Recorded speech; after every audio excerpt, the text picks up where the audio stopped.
Welcome to YellBro. I'm Jordan, and today Candace is back and better than ever. And actually, a lot of people have been saying they're calling her mentally ill for the way she's reacting to this, or they're saying she's grifting off of her friend's name. I'm not sure about that, but I like the idea of psychology and examination and all that stuff. So you know what? Let's watch some Candace and get some information about Charlie Kirk stuff. But first, we're gonna take a look at this. Now, I believe this. I didn't watch it yet, but the caption is telling me that this is a reaction from TPUSA people to the whole Mike McCoy thing, right? The guy that instantly goes to his cell phone as soon as Charlie shot, and he walks away. He's the white shirt, black backpack guy, right? And apparently, this clip is going to explain what he was doing.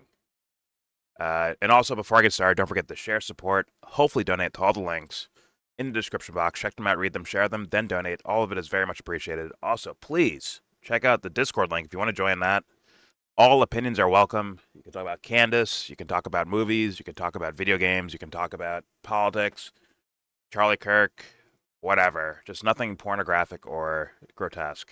That's all I ask for. And obviously, both videos I show you will be linked in the description box for you to watch on your own. So you don't have to hear me questioning, arguing, yelling, pausing the video, pausing sus things that Dupster, I'm sure, will say at some point if he joins the call. Or any type of commentary, because I guess I'm like the dumbest guy on this platform. People just don't want to hear me talk. So you know what? Fuck them. I'm going to do it anyways. Because I'm smarter. I'm smarter, I promise. I'm smart, Michael. I'm smart. Shout the Fredo. All right. So yeah, use the description box if you just want to watch these unfiltered. You can watch this video and Candace's fake live video because, let's be honest, it's an edited video that she's playing live because it triggers the algorithm. It works better. You get bigger numbers. Like, you see this? This is like, she was up to like 180,000 people watching concurrently with a pre-recorded video that's kind of pretend live, I believe. But, no one cares, so fuck it. Anyways, let's watch this clip from these TPUSA guys and their account for what Mike McCoy was doing. The notorious, I guess, cell phone guy that, walks away careless. He doesn't even care that Charlie got shot. There's no care on his face. Let's hear it. Here we go.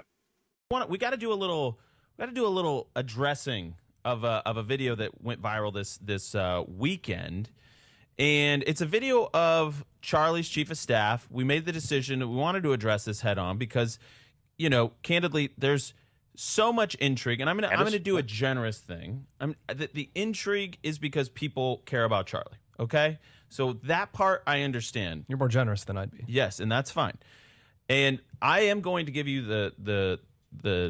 He needs to be honest. It's also entertainment now, Blake, because you were there and you actually interacted with Mikey.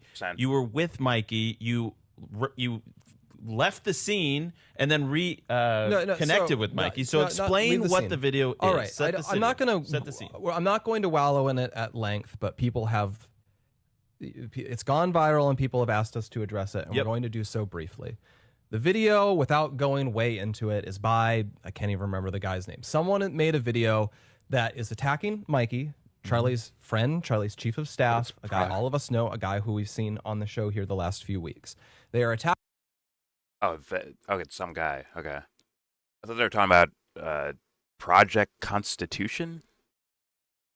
It's like a Twitter account I see that's putting a lot of Charlie Kirk shit out there. But I don't know. All right, here we go. Maybe they're just aggregating all the other video content on the internet. But all right, here we go. His chief of staff, a guy all of us know, a guy who we've seen on the show here the last few weeks. They are attacking him, claiming, based on a few seconds of clips, that he allegedly has like a nonchalant or calm reaction to Charlie's murder. And I'm just going to be blunt about this. This is a extremely disgusting attack. And I can speak to that because I was there when it happened, and I was next to Mikey when it happened.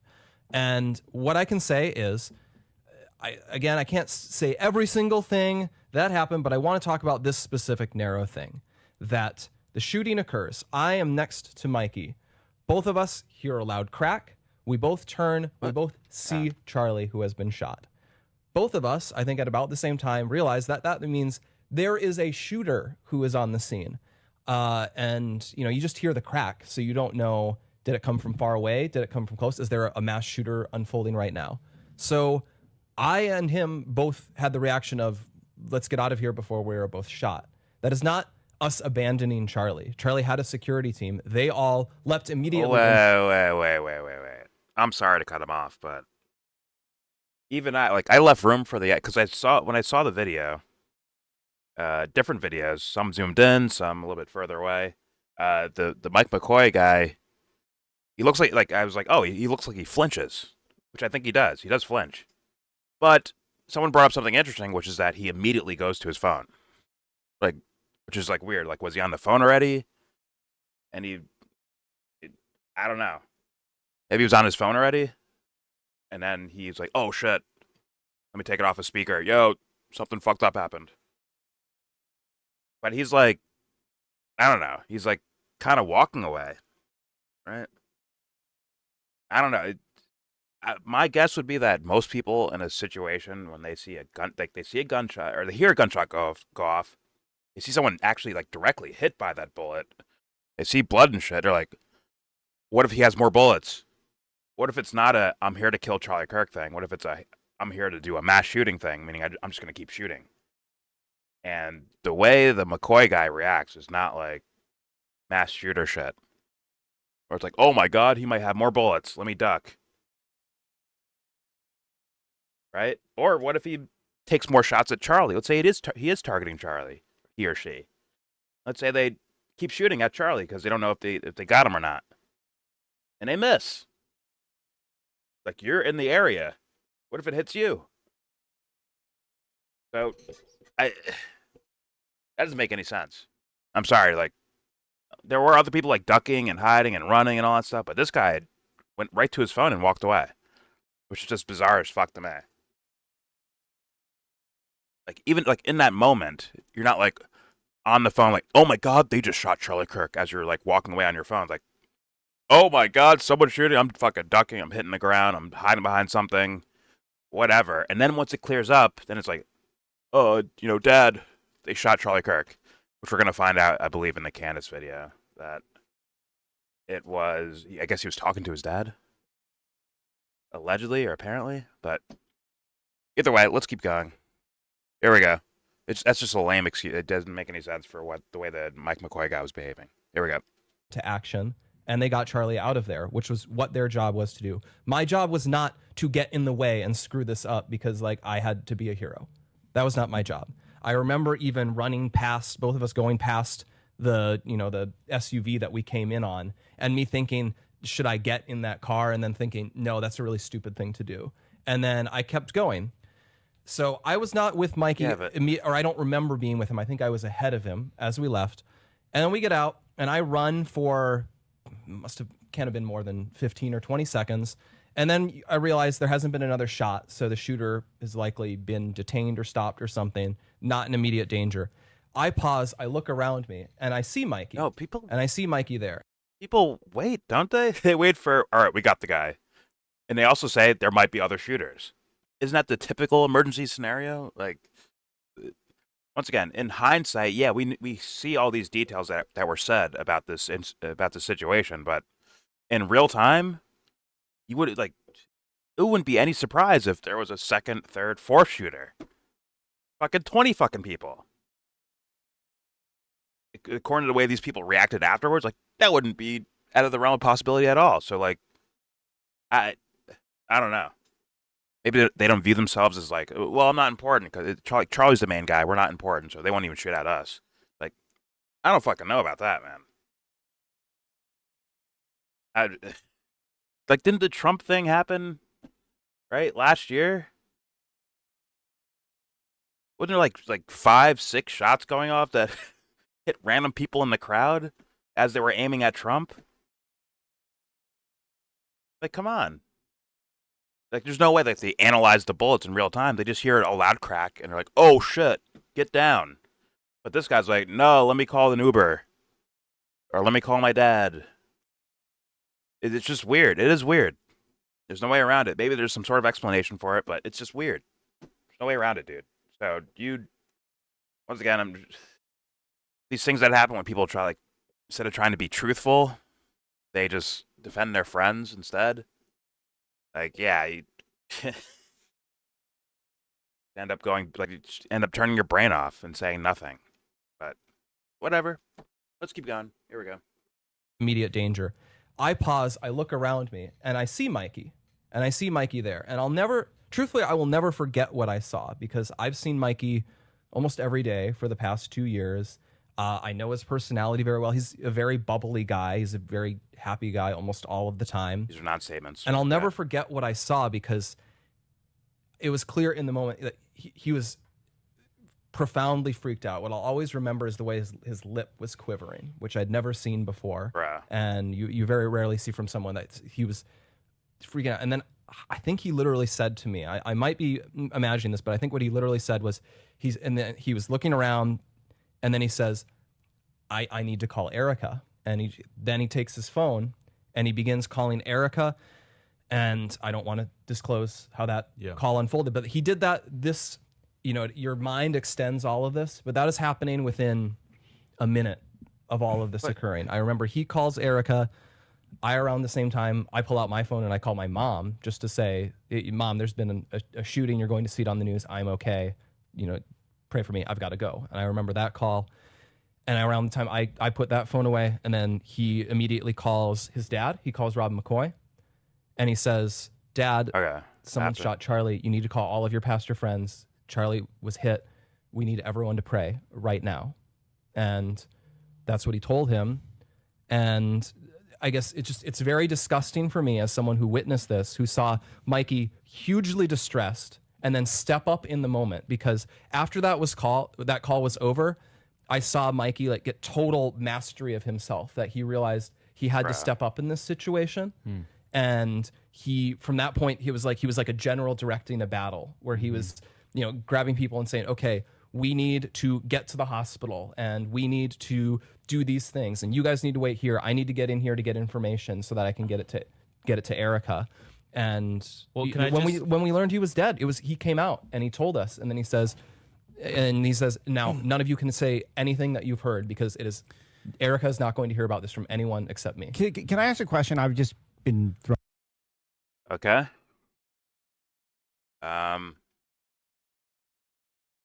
Fair enough, but it doesn't explain how he went right to his phone after the shot went off.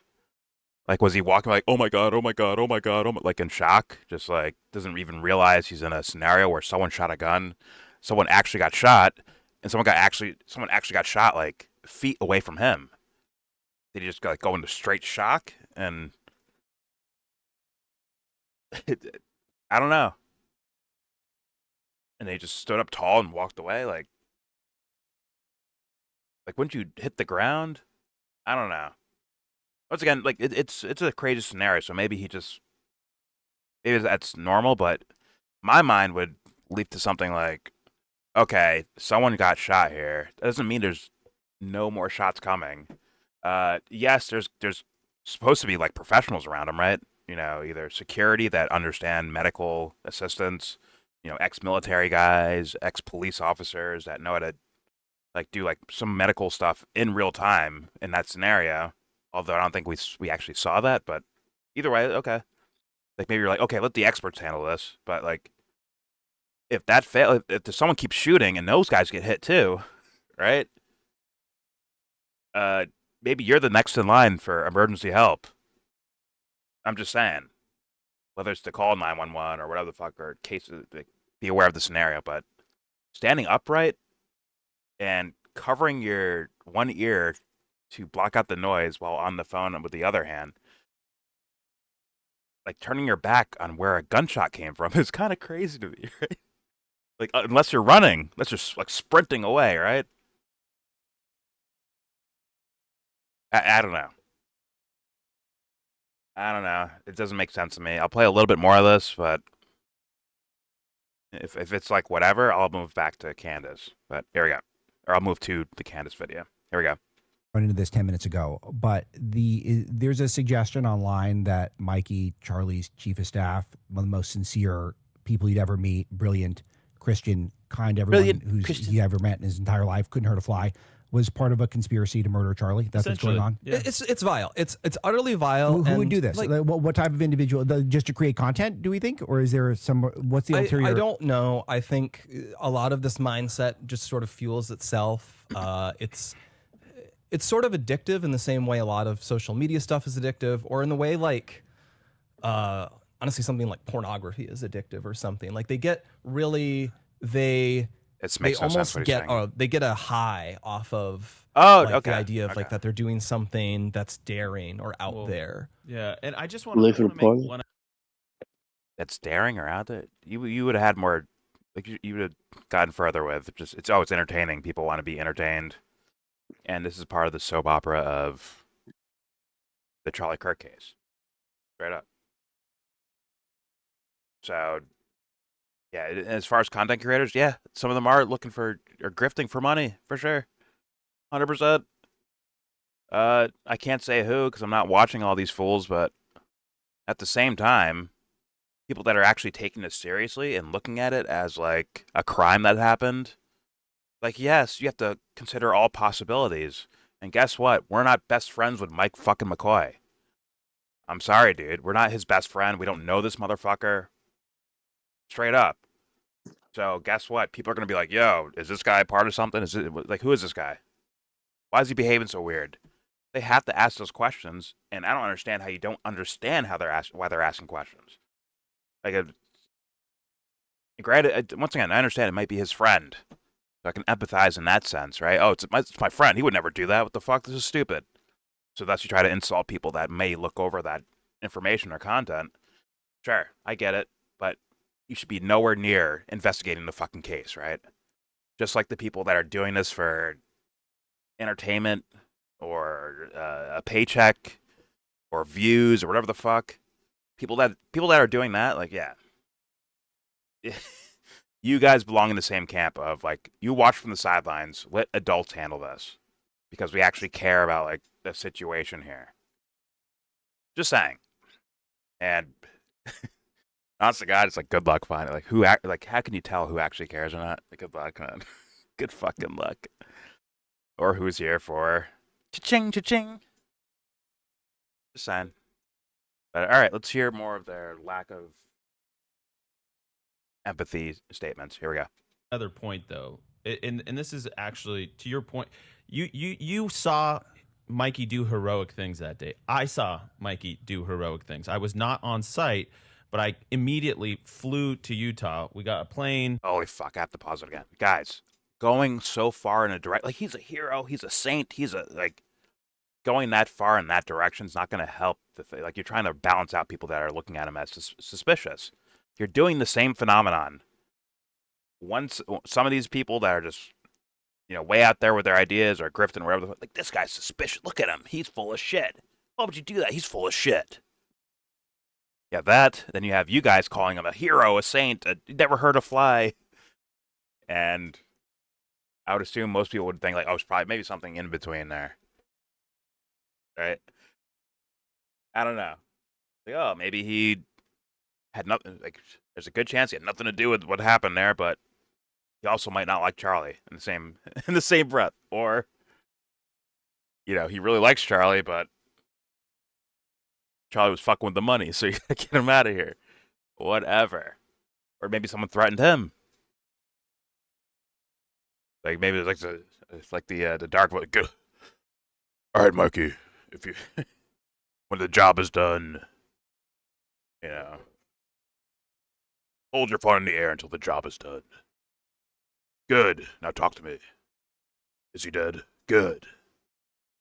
All right, your family's safe now. Like some weird, creepy shit. That sounds like a movie, right? I'm sorry. All right, let's continue. I mean, it's not something that I'm used to, but it was like my wife went with me. We went straight over. I knew I needed to be with Erica and the team immediately just because, you know, I just knew. But that moment when I got the news, I was so shell shocked. I was not even there, but I was immediately traumatized. My brain fries like an egg. I can't see straight. I can't think straight.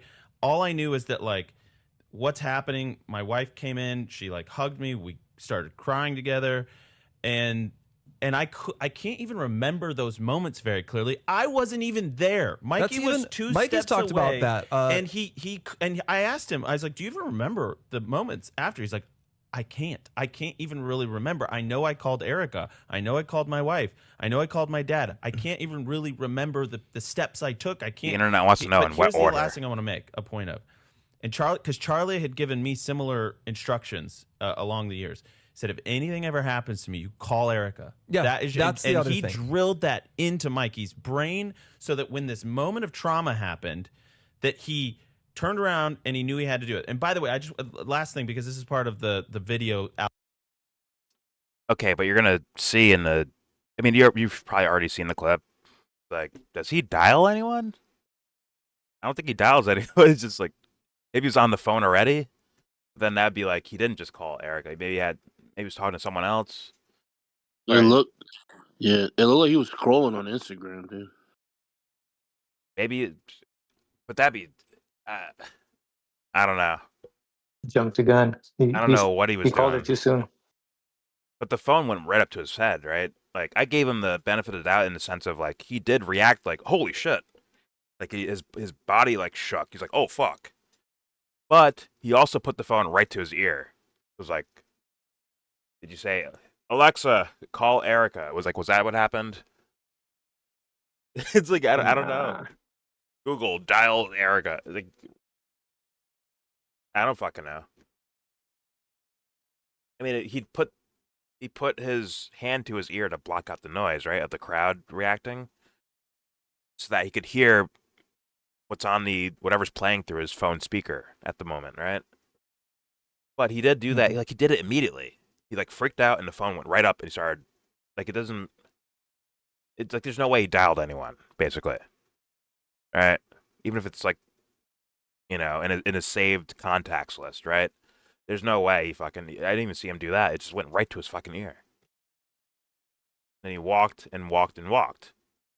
And I'm like, yo, someone shot a gun. You're turning it back and walking away from where the shot came from.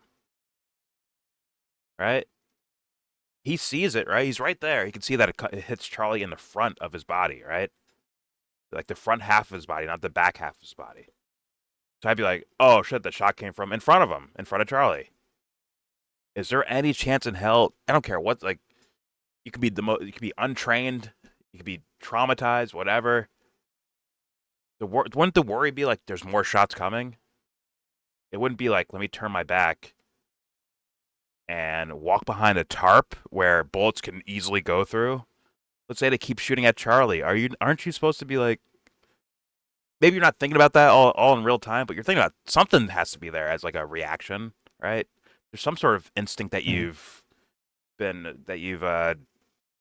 conditioned into like throughout your entire life, right? Something. Duck. Duck, run, scream, something like right? Mm-hmm. Which instinct says get on your phone and walk slowly away from where the shot came from? What instinct is that? That's what makes it look like you knew. I'm not you gonna don't. call him sus. I'm just saying that's fucking weird. There's no way around it. That's weird. Yeah, that's. I generally give people the benefit of the doubt in very traumatic circumstances, right? Like you don't know how you'll behave, but it usually goes like for something like this. It usually goes and you run towards the thing, maybe to help, to see what's happening, probably to help if you're going towards it. Yeah. Or you're running because to like safety basically. Yeah. I don't know what the hell he did. Like that that's really odd. Like there's no way he's like full like shell shock, just like oh my god, oh my god, oh my god, like walking away like that, right? because he had to. Everybody's running He past had to him. be on Like, the phone with someone. Oh my god! Oh my god! Oh my god! Like, right? Wouldn't it be like to drop your hands to the side and then traumatically walk away? Like, if you're just like in such full shell shock, like deer in headlights shit, you're just like, oh my god! Oh my god! Like I'm wrecked. I don't know. I don't know. It's kind of weird. Like, there's so many questions out there on the internet about this topic, but I only hear these guys. Maybe it's because I'm not watching them enough. I don't watch them at all. Honestly, it's usually other people clipping things I see, but it feels like certain things that just seem so absolutely unexplainable is the only times I hear these guys fucking talking about this stuff at all, where they actually have to come out and say an explanation for it. And the one they gave us here was just not good enough. It wasn't. It was just, he's a these good guys are a guy. little too I know close to him. it, right? Yeah. And Like, I understand that, right? Someone's friend, like, oh, they're my friend, so they yeah, didn't do anything wrong. But yeah. Even they might just give him the benefit of the doubt. Like, no, I know him. He wouldn't do anything. And then, like, yeah, well, they could be too close to like really look at it. I mean, if I were a quote unquote, if I was like somehow a bigger voice on the internet that could have some way of a question to reach these guys, I wouldn't go with Mike McCoy. I'd go with the simplest fucking thing. Like, yo, is there any chance that gun killed Charlie Kirk like that? You guys actually believe that? Like, I would go that direction. And if they refuse to answer that, I assume they refuse to answer everything else. So that's why I just move on. All right, these guys, either they're too sensitive, they're too close to it, they're whatever, they're full of shit. They could be full, like, a part of the conspiracy, whatever. Either way, these guys are not going to go, like, because that's the simplest one. It's the simplest story to deal with. That gun, like, once again, I'm not a gun expert, but from the people I heard, they're like, yeah, we, the military guys, family members that served in the military or have shot these guns before, they all tell me there's no fucking way this gun did that. No fucking chance. And I go from there. But either way, let's play the rest of this, then move on to Candy. Here we go. Allegations here is that they think they're alleging that he was on the phone immediately. He was not. He was taking social videos, which he would send to our group chat, which we would then put on Charlie's He's not on the social while phone. the event was happening, so you could see Whoa, like whoa, the whoa, crowd whoa, come in. whoa, whoa, whoa, Alleging whoa. that he was on. This is part of that he turned around and he knew he had to do it. And by the way, I just last thing, because this is part of the video allegations here. Whoa, whoa, whoa, whoa. And Charlie had given me similar instructions Okay, so he says he has to turn around and dial Erica Kirk. Okay. along the years. Said, if anything ever happens to me, you call Erica. Yeah, that's the other he thing. drilled that into Mikey's brain so that when this Yeah, but moment Mikey's of human. trauma happened, that he turned around and he knew he had to do it. And by the way, I just last thing, because this is part of the video allegations here, is that they think they're alleging that he was on the phone immediately. He was not. He was taking social videos, which he would send to our group chat, which we would then put on Charlie's social while the event was happening, so you could see like the crowd come in or his interactions. And we were only 2 questions into this event, so he was still getting it out to all the chats he needed to do, which he did at every event. He turns around, and it was so blaringly loud, I'm told. You would know this better than I, but this is what I'm told. It was so blaringly loud, and he was so shell-shocked, he put his fingers in his ear, but his phone was still in his hand. He walks away, and Not even walk. I want to, because people are talking about that. The way. Okay, so he wasn't on the phone. But, okay, this is where it gets, because he's doing the same thing as we see him pass the little tarp, right? The little background tarp where Charlie was sitting, and it had all the advertisements on it and all that shit. When he gets past the tarp, you still see him in the same. Am I tripping? I guess they're saying I guess Andrew Colbert's saying he put his fingers in his ear, like, oh, that was loud. Turned, walked away, and then where we don't see him, but like behind the tarp, I guess he dials Erica Kirk, and then now he's on the phone, or is he still holding his ears at that point? And there's definitely no way. Position doesn't look like it changed at all. Exactly. It looked like it was like a continuation.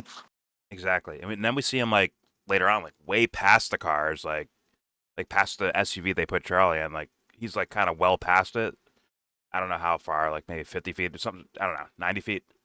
I don't know, but he still has his like he's still like on the phone. It looks like. Okay, so heard the shot. It was so loud. He put his fingers in his ear.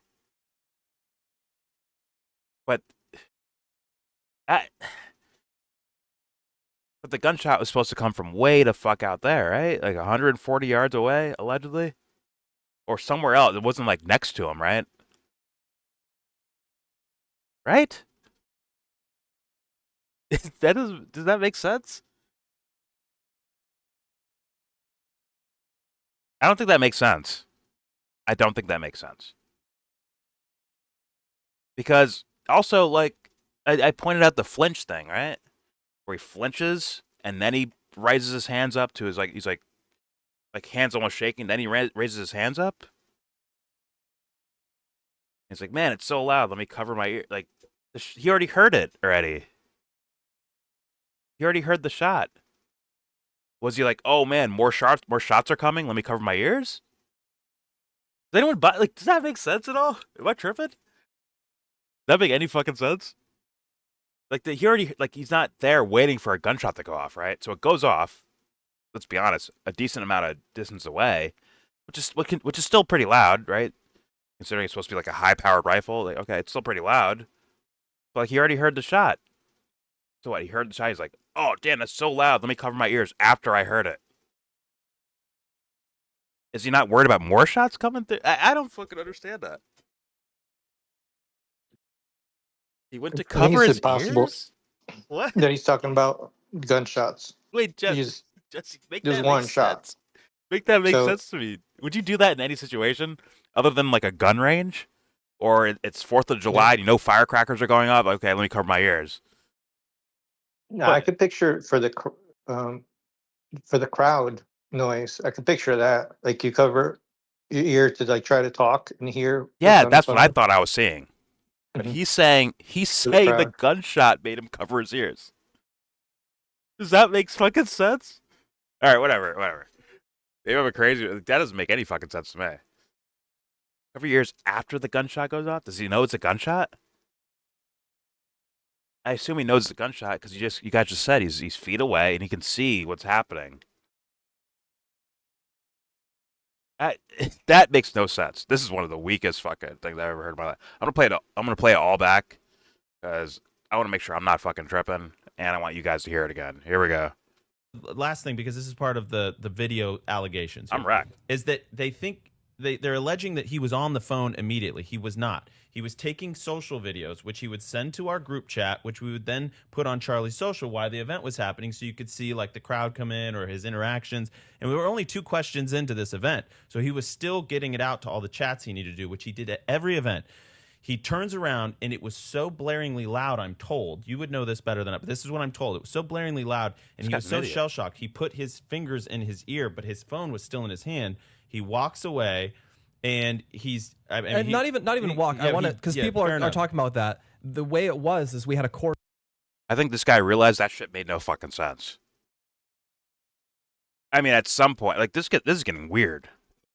This guy was the guy that told us about the coroner saying, yeah, he probably just had magic bones, and it was a miracle that he stopped the bullet from killing anyone else behind him because he had extra bone density that God gave him or something. And now this guy's telling me he cut my life, dude. And now it sounds like this guy's covering for that excuse because it sounds ridiculous. It's one of the dumbest things I've ever heard in my life. Are you fucking kidding me? And you're gonna see it when I play Candace's video. You're gonna fucking see it. All right, here we go. Okay. That doesn't make any sense. With, rates, so you had controlled access. All the people, when this happens, they all get the idea we should leave before we are shot. And so there's a little narrow gap that I think people, it's not really walking, it's that everyone has to slow up to get through this little narrow choke point to get out of the area. And anyway, well, the point is he walks briskly. I don't even care if he's walking, running, whatever, because again, the most traumatic thing you could imagine had just happened to him. my brain fried. I cannot imagine what was going through your guys' head being on the scene and seeing it and knowing, again, the security guys are jumping in. He turns and he, like, I'm telling you, Mikey that day turned into a general on a field, marshaling the troops going. But like for a second there, obviously he didn't know what to do. And then he clicked into gear eventually. He did. It was Mikey, amazing. Mikey was a heroic figure on that. I thought the idea of him turning into a general happened later on when he had to, like, okay, I got to deal with talking to these people or these people or these people. Right? I'll be the one that tells everyone that Charlie is dead. Or I'll tell Erica that Charlie's dead. Not anyone else, just me. Like, he had, like, time to, like, settle down and, like, okay, I have to do this as my responsibilities. Is it a robotic auto response? Did he see the fucking bullet hole in Charlie's neck? Like, all right, must start calling people. Like, no one, it doesn't make, no. I don't buy the fucking, I'm covering my ears because of the sound so loud, because of the gunshot was so loud. He already heard it. And if he's expecting more, you wouldn't cover your fucking ears. You'd want to hear, you want to, like, duck, hide, go somewhere. We're slowing down to get out of there, but, like, I understand, but yeah, it's just not working for me, man. This reasoning, like, these guys should just keep their fucking mouth shut. Like, this is just so sly. It's like, yo, Cash Patel, keep your fucking mouth shut. These guys, keep your fucking mouth shut. I'm just saying, for PR reasons. This is their PR fucking guy at TPUSA. Listen, if these guys are a part of some sort of crime here, if the FBI is a part of some sort of crime here, you guys are dog shit. Keep your mouth shut if you want to actually, like, look at the mob, bro. Keep your fucking mouth shut and the job gets done. You move on. But you dingbats are out here addressing these with these, like, nonsensical answers. He's covering his ears in the middle of a active, it's not like, all right, crime over, we're done. Like, no, he's, like, there could be more bullets flying. He had the wherewithal to get on the phone, but not the wherewithal to get the fuck down? Or evade bullets somehow, or try to help Charlie somehow, or try to get people, hey guys, there's an active shooter, get down, get over here. Come on, keep moving, right? But he needed, like, autopilot call Erica Kirk right away? Come on, son. And once again, I'm not the guy that's just leaping into conspiracy theories. Although my mind is okay with going that direction, it's just like, it has to make sense. And this shit, these guys are telling me, as far as, like, an official idea of things, it makes no fucking sense. Holy shit. Okay, here we go. Clicked into gear eventually. He did. It was amazing. Mikey was a heroic figure on that day, and I really want anyone who finds, like, these narratives attacking him to be remotely credible to really, really stop and think about what you are doing, because what you are doing is bad, and it is gross, and it is a choice, and it's a. Okay, here to shit on you for being curious about something.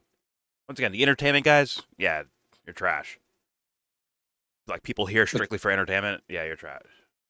These guys still work with the Turning Point, right? So it's basically their job, right? Like they don't want to lose faith in, or they don't want the public to lose faith in their company or any executives in it, right? They Well, yeah, just essentially, commentary. yeah. Yeah, it's basically their job. Yeah, but, like, this is... It's like, there's this thing where it's like, yo, the winning move would be to lean into the into the conspiracy. Actually be like, yes, we need to find out what happened to Charlie. If, like, let's say they work for TPUSA and the goal is to win more, get more fans, more following, like, that would be the answer. Not only continue TPUSA in Charlie's name, but also be like, we're curious what happened to him. This story sounds a little weird, but they can't. So they have to harm themselves to protect something else, which is what the whole, let's be real, the governmental apparatus that is deeply involved with TPUSA. And when weird shit like this happens, people run to, like, oh, the government did it, right? People leap there. And in this case, it actually looks kind of justified, to be honest with you. Looks pretty justified. So instead of the FBI and Trump and the administration and the boosters and donors for TPUSA, instead of them taking the fucking shots, it's these guys. It's TPUSA, the little goons that work underneath. They have to get on the screen and say, well, this is what happened. And let's be real, just say some shit that's not going to work for people. It's not going to make sense to them. And then instead, they're going to question them. It's just like Epstein, where, you know, the governmental apparatus is like, all right, put Pam Bondi and Cash Patel in front of this so that when they throw the Rotten Tomatoes, it hits them and not us. Same thing here. The Rotten Tomatoes will hit the Andrew Colvin guy and these other fucking people before it will hit anything behind them. Ironically, that was Charlie's job at TPUSA. Honestly, he was kind of like their janitor. Believe it or not, it's sad to say, and I'm not trying to say. I'm not saying that to shit on the guy. Like, oh, I don't. You know, it's not strictly for shitting on the guy. It's actually what I believe it to be the case. He was a janitor. Now I leave room for people saying, like, oh, maybe he was changing. That's why they killed him. Okay, we'll have to find out, I guess, with time. I'm not there yet. I don't believe that yet. As far as like the Israel aspect, maybe the other governmental aspect, which is aka the U.S. government, which yes, they are a team of criminals. If you haven't figured that out yet, good luck to you. But yeah, I'll wait for more evidence in regards to that. Either way, after that nonsensical video I just fucking watched, I guess we're gonna watch Candace and. I mean, I saw a decent chunk of this, but, you know, why not re-review it? Add it to the thing we just watched, which is just fucking bizarre. It's a bizarre video. But, okay, here we go. Here's Candace Owens, her return to YouTube. Charlie's Angels Are Demons. A play on Charlie's Angels? Your dead friend, man. Whatever. Oh, whatever. Their taste, not mine. Disturbing footage emerges. Let's find out. Here we go. All right, you guys, happy Monday. I am back. I know you guys missed me because I definitely she's missed you glowing. more. And I feel so much better after getting out to the mountains. I've now, I think, officially accepted that Charlie Kirk is not coming back. And somehow it took me longer to get there. It took me longer to accept that fact than it did many others. Some people accepted it within just a matter of days. His quote unquote closest friends, his closest political allies, the White House, they all seemed kind of ready to move on so much faster than I was. And now it's looking like some people even may have accepted Charlie's death within minutes. There is a video that is currently circulating of his chief of staff, Mikey McCoy. It's going viral for a lot of reasons. We're going to go through that video and buckle up because I have an even more exclusive, never before seen video that I think is going to make your skin crawl. Whoa. Plus, I have even more never before seen text messages from Charlie Kirk. Incredibly, Charlie Kirk did in fact know that turning point was going to be the death of him, and I have proof of that. He also knew that I was the only person who was going to step up to defend him after he was gone. That sounds crazy, but it's the truth. So let's get started, and welcome back to Candace. Okay. I just want to, before we get started here, I just want to make a honest and legitimate, I mean, I'm so sorry. A real apology to Anthony because we're going to do a parlay. And now we're on a marathon with Candace. Nah, I already did it. Go ahead, bro. Damn it. I did like 3 of them. I'm going crazy. I might hit the late game. Stupid. Yeah. We got time. We actually had. That's why I didn't even press you. We got time. Yeah, we got the Candace marathon here. All right. As long as you don't make a fucking 3-hour video, we got time. No promises. No promises. All right, here we go with Candace Owens and her return to YouTube. Here is where I was. I went to Wyoming to breathe, to hike. Of course you did. To listen to way too much Kanye West music. I absolutely love the That's mountains. weird, I am a Candace. mountain person, so you're to speak. cringy Wyoming as fuck. is, in fact, my favorite state in the union. And it felt fitting also because the first time I ever visited Wyoming, I was with Charlie Kirk. and then Felt like she visited went by Wyoming herself, too. many times thereafter over the years. don't know And why. he was the last time I went to Wyoming, I was with Charlie Kirk. It was the last person I visited with, and She it was told her husband, like, for, yeah, nah, you could stay home. ironically, Foster Outta here. Fries's Yeah, funeral, I'll who need was you, a bro. big-time donor to Turning Point USA. Still is, I believe. Charlie, I was You're thinking not out there and necessary. remembering, paid for my flight to Wyoming. I had to get there very quickly because I was doing Joe Rogan's podcast. It was huge. I didn't even know what the Joe Rogan podcast was at that moment. That's how I was so not politically inclined at all. And he's like, this is the biggest podcast. You got to do this. I completely bombed it, by the way. I was so nervous. I think I said like Politically about inclined. 3,000 times. But then Is I that had the to very time where quickly she get over said to she didn't Wyoming. believe anything that wasn't a .org? I think she was. I think the thing that people got on her the most about was the climate change stuff, right? Yeah, because she said, Joe Rogan was like, according to, he said, I don't believe in .org. She like cut him off. I don't believe in anything that's either not a .org or a .org, something like that. Like it didn't make sense. Her response didn't make It's sense. probably like 350.org or something, and like, I can't trust that. Like she had lame arguments for questioning climate change, although there are some decent arguments.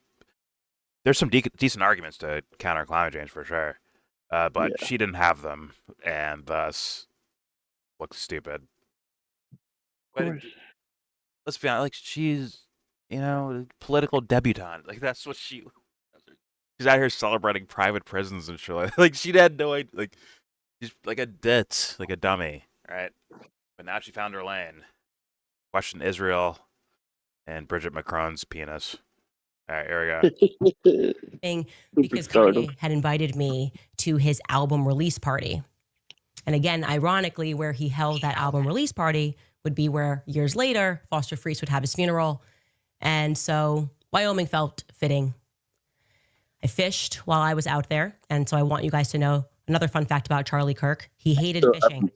He absolutely loved the mountains. He loved hiking. He was quite the athlete, but he hated fishing. It just was not his thing. In the same way that golf is just not my thing. Poker, fishing was bro. not his. We know what and fishing this means photo that I'm about to show you makes me laugh because we were in British Columbia fishing, and here's a photo of me and Charlie.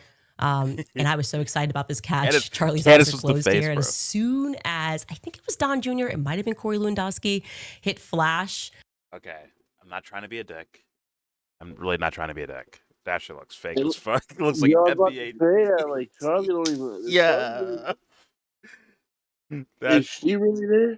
Is that what was that commercial with the fish that sang music? Remember those fishes that sang music? The basses, bro. The basses Yeah, on the is that wall. one of them? This shit looks like the TNT gone fishing shit, bro. Yeah, Like straight up, like 1-to-1. It looks like their shit, bro. it looks like yeah. Where's Chuck and Kenny? They got eliminated from the playoffs, bro. They're gone fishing. That's what it looks like. I'm not trying to say it's not real. I'm just here and saying that's fucking funny looking, bro. I can't help it. All right, here we go. Like that fish looks crazy, bro. That shit in the shadows. Where's the sun reflections? All right, here we go. Took the picture. Charlie just went, ugh. I don't know why you guys like this, because he was too hyperactive. He always wanted to be planning and doing a million things at once. And fishing takes time. You got to set the bait. It's now been 47 days since my friend Charlie Kirk. That's a callback to her title, right? She's like, yeah, you got to put bait out there.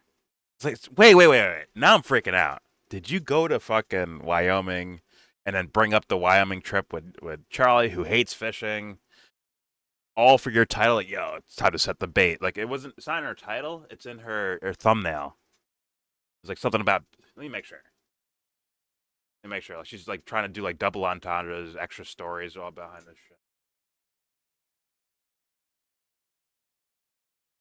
Right? Setting the bait. Like, How come there's no videos? How come there's no videos? Just these Photoshop pictures. no, I can't. I don't know if they're photo. I'm not going there. Don't listen to Anthony. Okay, listen to me. I don't know if they're photoshopped. But if someone questioned it, bro, I get in their way. Someone's thinking it. Yeah. I'm just saying what we're all thinking. Man. What's going on over here? Bro, She's setting the bait, and she's like, "Oh, was this planned?" And I know it's pre-recorded, so maybe she said that line, and they're like, "All right, let's put it in the thumbnail." Maybe that's the case. But all right, let's keep playing. I'm sorry, Candace, for interrupting. Kirk was you so executed often. in front of the world because that's what it was, a public execution. And call me crazy. Many people do. But I was so clearly deluded in the immediate aftermath of his death that I was operating under this function. I mean, I truly believed that I would be fighting for answers to what actually happened on 9/10 alongside Charlie's Inner Circle. I thought the band maybe was going to get back together. We were all going to maybe be on a group chat. Me, Tyler Boyer, Andrew Colvett, Stacey Sheridan even. If you're wondering who Stacey Sheridan is, by the way, she's the one who's holding the camera when Charlie's casket is being escorted off of Air Force Two. She's like the chief money person, essentially, at Turning Point USA. She was brought in to I'm reel in so the big glad you donors. I mentioned remember that, exactly Tony. when that happened. All of those people, by the way, were actually brought in by Tyler Boyer. like a He's a gateway very mood today. important Sorry. character in the story, but we're going to get into all of that tomorrow. The point that I'm making Sorry, here YouTubes. is that I had assumed, clearly wrongly, that we'd all maybe be on a group chat communicating, raising hell and demanding answers from the feds, from the police, from the White You House. fuck with their even. money though. Certainly, at the very least, pointing out the very many holes in this story. Pause. And if any one of us had the audacity or the desire to carry on Charlie Kirk's show, that would be the appropriate venue for asking those sorts of questions. But no, I was wrong. Silence. Silence is what we were met with. In fact, I am told that these people believe the official narrative. Lone shooter. Yeah. we just No saw one it. else involved. Just a crazy guy with too many pronouns in his bio. Oh, there's a lot of money on the Hey, line. 1963 not called, to. and they want their narrative Oh, yeah. back. For them All that's to do missing it. from the story is a grassy knoll, right? Just need a grassy knoll. Oh yeah, plenty of money involved. There's a lot of money in you making this narrative. Believe it or not, believing it or not, and there's a lot of money in them not believing this narrative. Believing Yeah. it or not.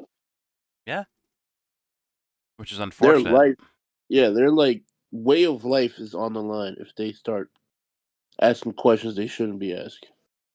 And let's be honest, they're not built for shit like No, that. They're they're not ready built to like handle that. shit like They're that. actually built the other way. They're built to do exactly what they're doing. Yeah. And you're built to do this because, hey man, I gotta get it, Candace. You made your lane. Give it to you there. I'll give it to you there, man. You made your own lane. But it's a bed they have to sleep in, and you have to sleep in yours. Well, I'll say this. I don't know yet where, like, in my opinion, from what I've seen from Candace throughout time, there's, like, grifter label is worthy. It's worthy for her. On this one, on this particular case with Charlie Kirk, I can't say I know, but she is releasing things I have to be fair with everyone. I Yeah. have to wait until I hear that one thing where I'm like, all right, that's it. She's full shut. I haven't heard it yet, but that is not outside the realm of possibility for me at all. And I can see someone like this. This is releasing like TV shows, bro, like TV episodes. I mean, Yes. it's, I mean, it's very I mean, very calculated seriously, you haven't seen it yet? to say I like gotta ask. guaranteed this is the case. Like these fools telling me this fool, the Mike McCoy that we just watched him, right? The TPUSA guys. They just said the Mike McCoy No, guy. I'm saying Candace though. Oh, she hasn't seen what? You're saying you can't 100% say she's not grifting, that she is grifting. On this thing. Other cases, yeah, you could see her doing it, and it looks the same. It looks very similar, like Well, almost that's what like I'm TV show saying, yeah. style. But I'm not lazy, Ant. I gotta be on point no matter what, I'm bro. just saying, That's like, my I'm life. just saying, you've been following her like the whole chronological order since he died. Yeah. And there's a lot of such shit she did that I'm not even paying attention like you are. And just from watching you make videos, I'm like, nah, hold up. Yes, there's a Some lot of of this- sus things, but it could be, yeah, making my show, but I'm also doing this like legit. I'm legit investigating this while I don't know. also making my TV show, right? I could see Yeah. that. That's where I'm at. and that's probably what I'm seeing so no, far. like, can you cut corners in an honest way? Because I see her cutting corners. I'm like, is it an honest cutting of corners? Just like you said, to do her TV show. I see delays of information for the sake of her TV show. I see narratives that are somewhat towards her TV show, but I also see a lot of information that she started herself, like where FBI had to come out and like address it too. No, I hear So- you on that. I'm saying proclamations and that don't come to fruition. She just keeps it moving, or she like gives her own version of of events that only she can corroborate. No one else can. Listen, when I say I leave everyone room, I mean it, and that's what Alright. I'm doing here.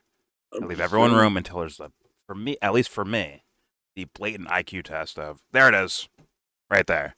Now we He see does seem- now we see your yeah. actual motive. I'll give her this. He does seem to have some. There seems to come across an earnest attempt at trying to see what's going on, but I don't know. Like, Well, like there's the, $1 million. the thing is, like, There's what's always her $1 million. motive? What's her motive? That's the thing. Has she given away her motive yet? I have not. No. I don't have it yet. I don't. I have some guesses here or there, but I don't have the motive yet, personally. When I see that thing we just watched with TPUSA, where these guys like, yeah, he just put his hands up to cover his ears. Like, They have okay, motive. you're trying to hide something. Yeah. I see an attempt to hide something, because maybe it's not flattering, or maybe it's something corrupt. Who knows? So that's where like my mind goes to, as far as trying to piece through all this stuff, and until we get some a little bit more grounded stuff, like information, like really grounded, then like that will really like separate who's full of shit versus who's, or I mean, well, at the same time, like Candace could be full of shit, like saying like things that are actually out there or real investigations, but for the sake of Bridget Macron's dick, and for the sake of like having that kind of dramatic series going on, while also maybe defending her friend Charlie. Who knows? Who knows? I'm just saying what I'm seeing. That's it. Fair enough. All right, here we go. Anyways, back at headquarters, I am told it's business as usual. And it's kind of giving me like, I don't know, LBJ when he gets sworn in that famous picture.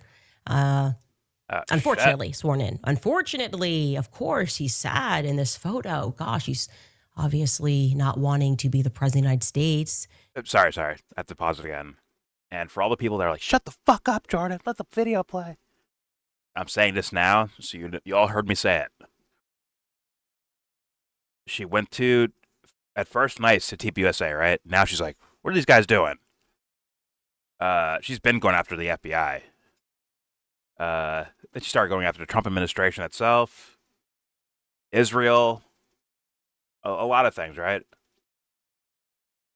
If I was doing this in a grifty TV show way, not saying this has to be the case, but if I was doing this in a grifty TV show way and all bets are off, no one's safe, Erica Kirk would be the last one.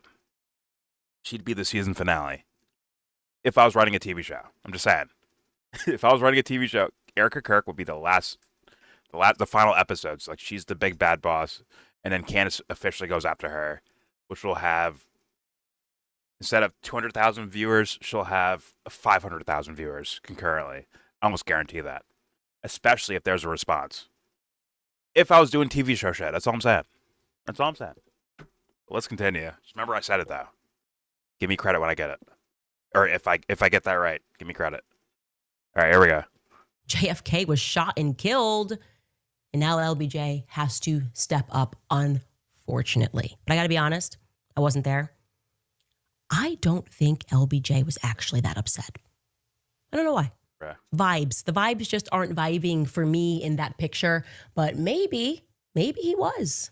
Maybe the truth is that LBJ simply, to use an expression, had his wits about him. And JFK had a plan. Like in the event that he had been horrifically assassinated in front of the world, JFK maybe had a succession plan. Now, if these terms I'm using here sound familiar to you, it's because they should sound familiar. It's the exact terminology TPUSA. that was utilized by Pastor Rob McCoy just 4 days after Charlie was murdered. In front of his congregation, he spoke about Charlie's succession plan that he was somehow privy to. I don't know why, but he knew 4 days later and announced to the world that Charlie indeed had a plan. Take a look. And we just saw that from the TPUSA guys. The exact same thing. Like, Charlie drilled it in our heads, yo. We got to do this. We got to do that. I mean, I don't know. Maybe Candace recorded this last night or 2 nights ago or something like that and didn't know about the the TPUSA guys saying this shit, but they said the same thing. Almost like it's a company fucking email. Like, hey, guys, we're saying this right now. This is the narrative we're going with. But here we go. Listen. Everyone's worried about the leadership of TPUSA. Don't. He was wise enough at 31 to put together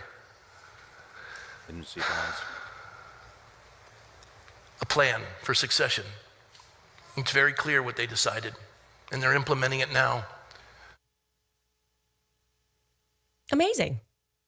I mean, amazing. So on September 14th, we were made aware of this succession plan, and I find that to be fascinating. The people who didn't even know Charlie all around the world seem to be fighting harder for him, fighting harder for truth. And it is, in fact, thanks to people on the internet like Sam Parker, James Lee, Ian Carroll, Zeb Boykin, many others, that a video from September 10th has gone pretty viral, okay? So let's take a look at this. It's a video of course, Pastor Rob McCoy's son. His name is Mike McCoy. And you're going to see what he does, not in the seconds following Charlie getting shot, but in less than 1 second after Charlie gets shot. These are not seconds, less than 1 second. You're going to watch what Michael McCoy does. First, let's hear his daddy's version of the events. Take it away, Pastor McCoy. As a father, I want to protect my son. And I thought, I got a plan for you, son. He said, Dad, that's not Charlie's plan. And you know what? I'm looking at my son who's 24 years old. Justin's the CFO, chief financial officer, and Mikey's the chief of staff. And I'm watching, the minute Charlie was shot, he called me, says, Dad, Charlie's been shot in the neck. Please call every pastor and pray. I said, okay, son. He has wits about him. He was just directing. He had blood all over him. And two things I want you to remember here. You may not have caught that, but he said, I was watching. And the minute Charlie got shot, he called, and Mikey McCoy says to his dad, Charlie's been shot, pray for him. He says the minute, maybe he's being a little hyperbolic. We're going to find out. I'd certainly like to find out. But he stops himself. He says, I was watching. Watching what exactly? What were you watching? I want to remember that. It's rubbing me the wrong way. And I'm going to tell you why that's rubbing me the wrong way in a little bit. But the bigger thing is that he says Mikey had blood all over him. Yeah. Except Mikey did not have blood anywhere near him because Mikey was behind the tent when Charlie got shot. And Mikey, in less than a second, does something that I find to be quite strange. He puts his phone to his ear and he begins a conversation. So we're going to watch that clip in its entirety. Mark is going to bring it in. Once again, that pastor is saying, like, you're a pastor. Why are you saying, like, even if it's legit or true, like, why are you doing like PR shit through your fucking church, right? He's not there like doing like a press conference, right? He's doing like he's preaching, right? Why are you doing PR through your preaching, bro? The fuck is that? He just said the same exact shit we just saw in the video before. And that's like, I didn't watch that video. The one I played earlier, the TPUSA one, I did not see that before. I played it here like on video. this I've seen portions of. This came out today. I saw portions of. I that's fucking bizarre. It's still bizarre that they had like was Charlie's contingency plan like, yo guys, make sure you all coordinate and say the exact same narratives instead of just being like human. But instead he's like that like Dad's just repeating possibly what he got from those guys.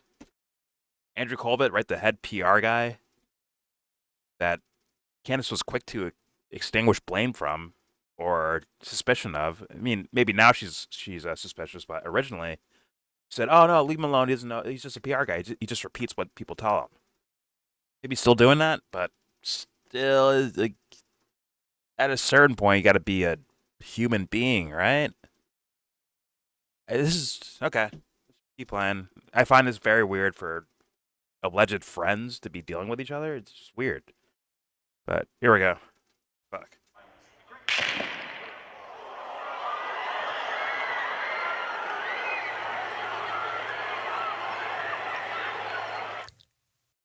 Yeah. No. I'm sorry for the graphic nature of that. I should have put more of a warning there, but there's no way he put his hands up to his ears because of the sound. Because he was like, "Oh no, it's so loud, it hurt my ear." No fucking way. No one does it. I'm sorry. Forgive me. I'm playing it again. Viewer discretion advised. I'm playing it again now. We're going to watch that clip in its entirety. Mark is going to bring it in.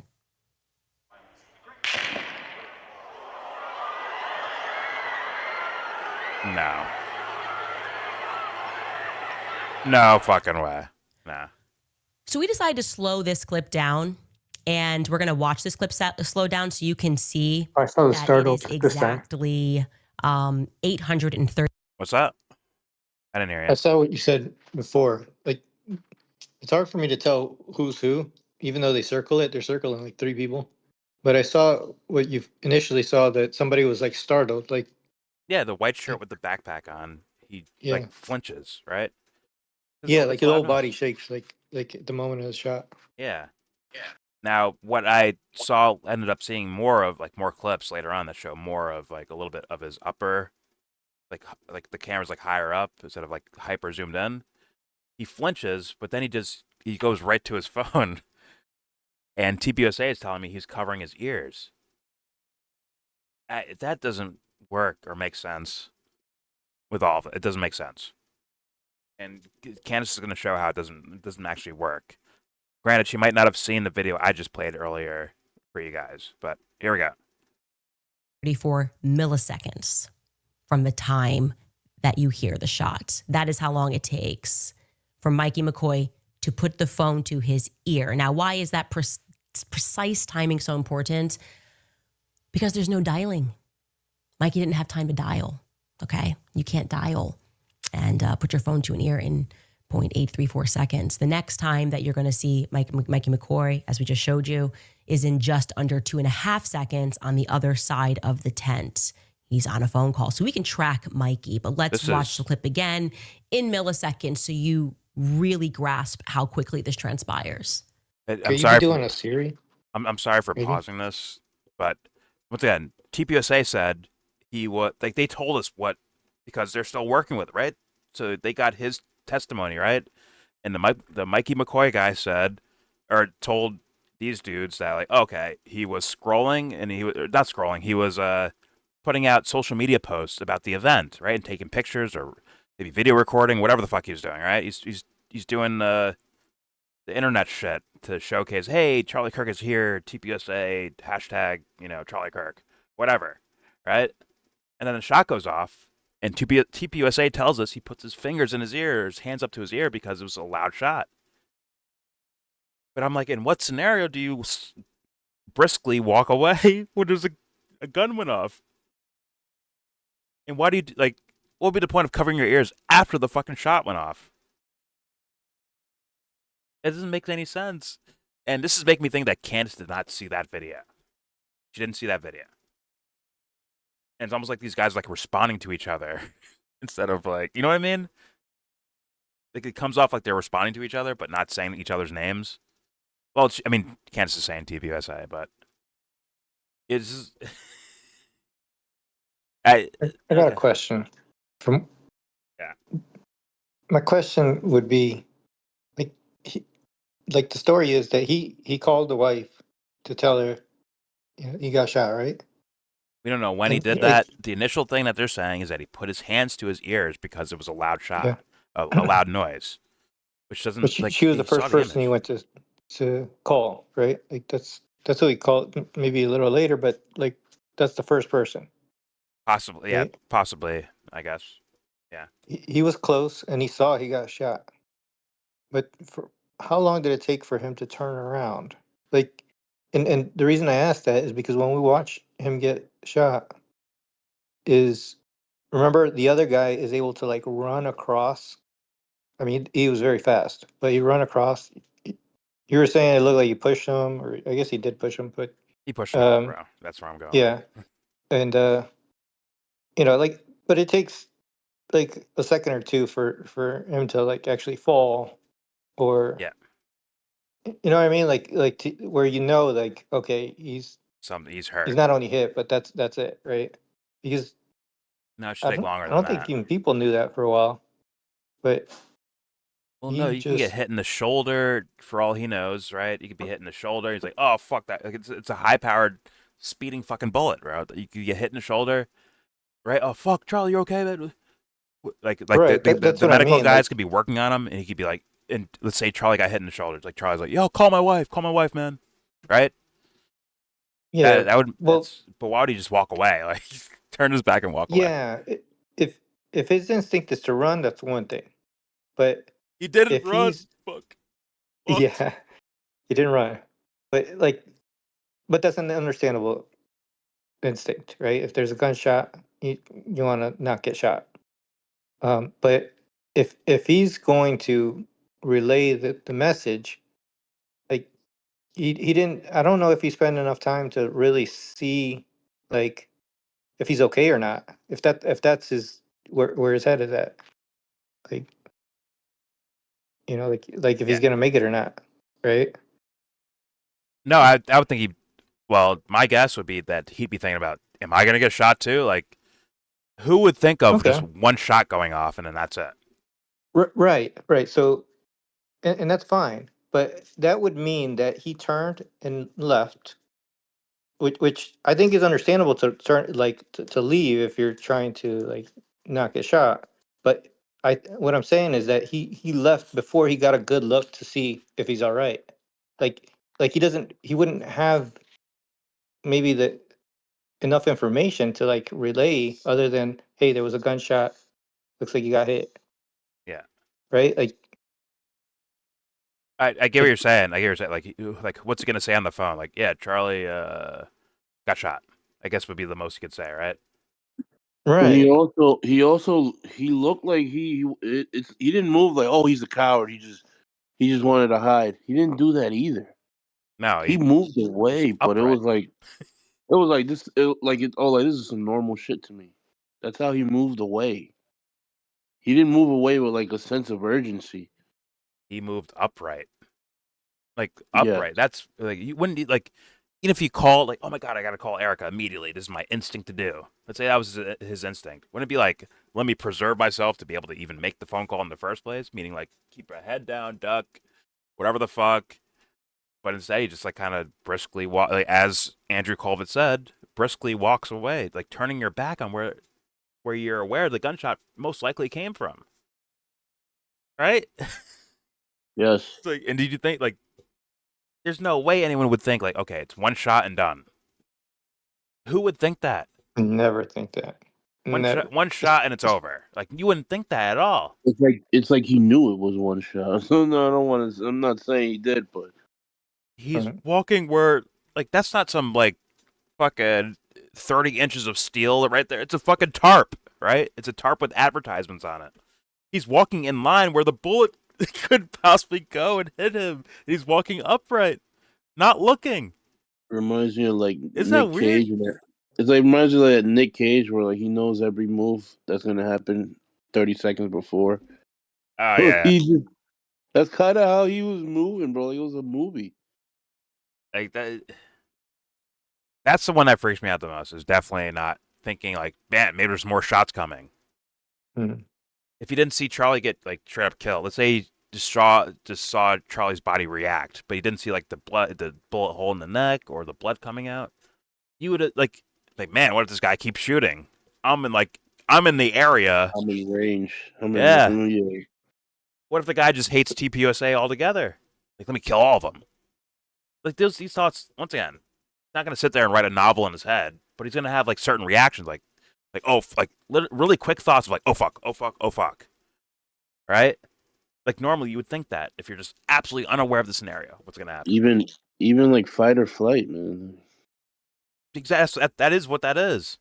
It's things that we've learned over time, but like just really, really quickly happening because we already walked those tunnels, so we know like, so the paths in the mind, you've already walked those 10 million times already, right? It's the same as a car coming at you. It's like, oh fuck.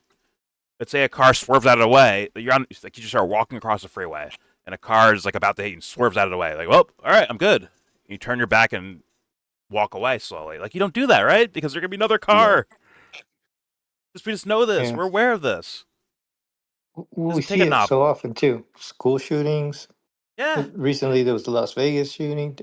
But it happens all the time, right? There's people out there that try to just kill as many people as possible when they decide they're going to do that, right? But exactly. You ever hear? Like, that's you the ever see? most typical thing that we see. Like, so you would expect that. You ever see Columbine footage? Like inside the school, these motherfuckers are head diving across tables to Yeah. get underneath them. Like full body diving. Like fuck my knees, fuck my arms. I'll break my nose. I don't care. I have to dive and get out of the way because the bullet is the most important thing to avoid right now. And it's like, what instinct says cover my ears after I heard the shot already, and also walk away upright? I don't know what instinct that is. If he's army trained, that's still not the instinct. You do like some sort of like really quick recon if you're like some sort of person that's used to gunshots going off around you or whatever the fuck, right? Military, cop, gangbanger, whatever. You're gonna assess the area, like, okay, where's the shot coming from? Where do I avoid? Who's on my team? Who's on their team? Like on and so forth. Like instinctually. So like it doesn't make any sense. His reaction Yeah. makes no fucking sense at all to me. It'd be either fair or even stranger. He's not the only one that acted like there's only one shot, right? There's a No. lot of people here No, Yeah. he's not. that the security acted like there was only one shot, right? Like they didn't. Security generally either bodyguards they'll go to cover, or they're just going to be like alert, looking around everywhere for the shooter and try to neutralize it, right? The guy who was Well, playing decoy, the first guy, the guy who was stumbling and doing that whole show, like yeah. he wasn't afraid of getting shot. Like, I mean, a lot of people were running, they were afraid, but there Yeah. was too many people that were not, like acting like there could be more one shot. It was very very clear when you could like that a number of people were not like I'm not saying that many people knew, but like their behavior is not in line with what you would think Just after a gunshot. just comments once again, when chaos happens, maybe people react different ways, but like some things are just like you're going out of your way to behave bizarre. You're just going out of your way to do it. And it's like just it's kind of brain breaking a bit, but all right, let's let Candace play the whatever slow motion. Here we go. So when this clip was brought,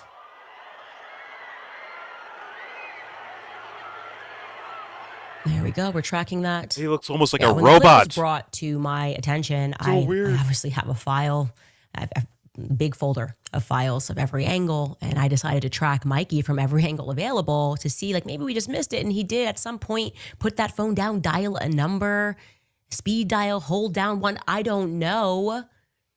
Maybe we missed it because that seems automatic, right? 0.834. That seems pretty quick, and no. No, he doesn't do that. We even have him in front of Charlie's. By the way, I don't think Candace was the one that realized this. I think someone else did on Twitter. But don't worry, Candace will get the credit for it. And also, no, she has no gag order, by the way, guys. All right, let's continue. Car, when Charlie is brought to the car, the waiting car rather, he is still on the phone. And I can show you the clip of that. Take a look at this. Don't worry, we'll slow it down for you. See him in the background with the backpack. It's Mikey McCoy. Okay. Phone. And I can show you the clip of that. Take a look at this. Don't worry, we'll slow it down for you. See him in the background with the backpack. Is he running there? Okay. I can't tell. So what are we to make of that? The only logical conclusion that I can come up with, and many others, because I've pressed, I said, play devil's advocate. I want you to advocate for Mikey McCoy. I want you to play lawyer, and you are representing your client, Mikey McCoy. What was he do? How did he do it this quickly? No one could win this game. The only Play devil's advocate we come up with was that Mikey was already on a phone call at 12:23 p.m. By 12:23 p.m., he was already on a phone call. So I said, let's go back a little earlier in the footage and see if we can find when he actually maybe dials onto the phone. Maybe we can see him pick up the phone and begin a call before the shot takes off. And then after beginning that call, if we're following this logic, that would mean he puts his phone down until Charlie gets shot. And we were able to find what we think could be that moment. And I can tell you that it is 1 minute and 45 seconds approximately before that shot goes off. And we can watch that here. You see Mikey's on his phone here. And you're going to see he pulls it up and he starts to cover his ear again. Now, that could be unrelated. Again, we're taking a guess here. That's what made the most sense to us because we couldn't justify it in any other way. And I want to be clear, we're not here to make assumptions, okay? And we wouldn't have to make any assumptions if Turning Point USA could just tell the truth. They could just be open and they could be honest about everything. Okay, I obviously went out to both Mikey McCoy and Andrew Colvett for a statement, asked those two questions. Hey, who were you on the phone with? What's going on here? No response. Weird. Because if that was me and I saw clips going viral and people were drawing conclusions from that clip, thinking that I was already on the phone, thinking that my reaction was weird, again. I would instantly hit back. I'd say, here's my call log. Yeah. You want to know who I was on the phone with? 911. If you don't answer my questions, you're guilty. She does that. No. This is not here's why it's not that, because we just watched their clip of them saying that stuff. I assume she didn't. I assume this is like pre-recorded from maybe a decent amount of time ago, because like how would they know this clip came out and then respond to it? Or how would they know she'd be saying this on her live stream but respond to it? No, she said that she reached out to them and they didn't respond to her. But they did, I think. That video we just watched from TPUSA, is that not a response to the whole Mikey but McCoy thing? What I'm saying is that okay, she didn't see that, but she's saying basically the same thing she did with the other people is that if you're not answering my questions, like that means you're basically guilty. Yeah, right? She's trying to do that, but she can't do it because it's already happened. That's what I'm saying. She can't actually squeeze him. Right? She can't actually do it because these guys already released a video, I guess, saying, it wasn't a phone call. According to them, it wasn't a phone call, and he wasn't on the phone with anyone. He was sending out social media posts, according to TPUSA. Then the gunshot went off, and he covered his ears because it was so loud. Right? That was their thing. In fact, I think she heard and then the preacher guy, the dad said something similar that TPUSA was saying. So, yeah, she can't even squeeze them because they already fucked it up. No one's gonna believe that shit. Yeah. It's like Cash Patel saying, "This is the gun," and no one believes it. Right? That's what TPUSA just did in that video clip. Yeah, and she got crazy like story structure. Like it's good. You know, like she threw in there just like the fishing thing, right? She just threw in there, let's play devil's advocate. And That's a very common phrase. I think that fits what's going on here, right? But her very next thing, she says, "Play Mikey's advocate." After she said "devil's advocate," she's like, "Play Mikey's advocate." Like Oh yeah, that's she she's probably has teleprompters, clever. shit like that. Yeah, I'm sure she does have teleprompters, and yeah, probably to the regular person, it's pretty clever. I think it's clever in the sense of like television broadcasts, like in that sense of like drawing the viewer in for something else later. But in my opinion, I feel like I can see through that. So it's not that clever, but it's kind of clever. It's kind of clever for like someone thinking like, oh, this is like porn stars, right? Like it's like, oh, it's a lot sloppier than Candace's show, but it's like we know this is not like it's all kind of bullshit and set up. The rinse and repeat process of like Pawn Stars. But yeah, we understand this is like kind of bullshitty, but you know, Candace brings it more towards real life, which will always be more appealing to everyone, right? Is in regards to the reality TV aspect of things, and she's very cinematic with her words, I'll say, and the ideas that she's actually entangling in. Sure. It brings somewhat of a realism that people can't look away from, most likely. And in fact, it'll tell me to shut up right now and hit play, Jordan, as they're getting played. All right, here we go. I was freaking out. I called 911. I didn't know what I was doing. Here's my phone. Here's my whole call log for that day. But this is, I don't know. I guess we live in a world where that doesn't make sense. I would have issued a statement to dispel any rumors, but they have not. Yeah, wait. Can I throw this conspiracy out there? Does Candace have moles? Or is she part of the TV broadcast? What's going on here? Because those guys release those things. Yeah, I mean, it feels like a response to Candace, even though it's probably before Candace released this video. So maybe it came after. Let me look. Because if we get a minimum, let me see your newspaper. All right, 2 p.m. today. Yeah, it was before Candace's video, before this stream went up. Maybe she has a mole and someone tried to outflank her and knew what she would talk about and get there before Candace gets there.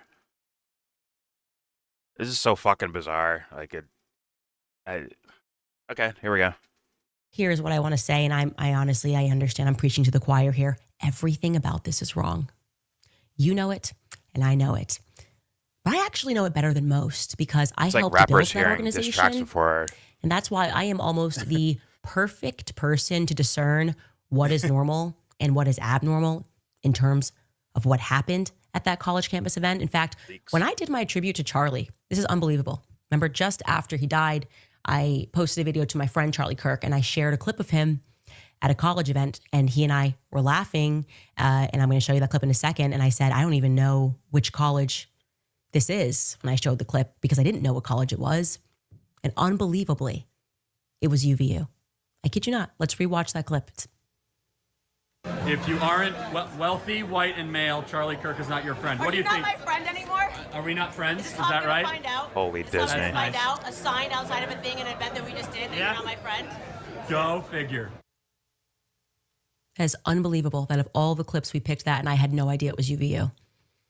The point is that I hit college campuses with Charlie Kirk for 6 years. I don't believe that there is a single living, breathing person who has spoken at more college campuses alongside Charlie Kirk than me. So I knew that things were weird when I saw first and foremost, the camera guy, the one who takes down the camera, seeing him lingering alongside Charlie at the event flagged me as weird immediately. Okay? That's why I reached out when people saw him taking down the camera. I said, what is this? Why are you here? Literally, why are you standing next to Charlie? I've never at any college event ever in 6 years had that man standing next to me at an event, okay? Sometimes he wasn't even there. Other times, of course, when you are in AV, your job is to be somewhere quiet. Your job is to have on like headphones to make sure the audio is good. Maybe the idea that they're miking, the person running a company is miking you up is completely absurd. I didn't like it. It felt new to me. And you know what? When I called him, things got pretty weird. He acknowledged that a lot of new stuff was happening on that day. And I inquired to him immediately about the subtle changes that I recognized. And the thing that struck me as wrong was that he lied to me. I don't know why he was lying to me, but a lot of the things that he said didn't make sense.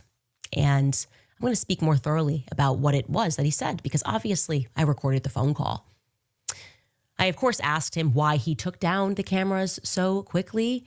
I asked him to, first and foremost, simply show me the footage, because that's all I wanted to do. I'm thinking, again, we're all going to get the band back together and solve this murder. And he got weird. He got really weird. I said, I just want to see the footage so I can debunk. I know that you don't want to put more footage out there. That's fine. But just show me the footage so I can debunk all these internet conspiracies that you were hiding something.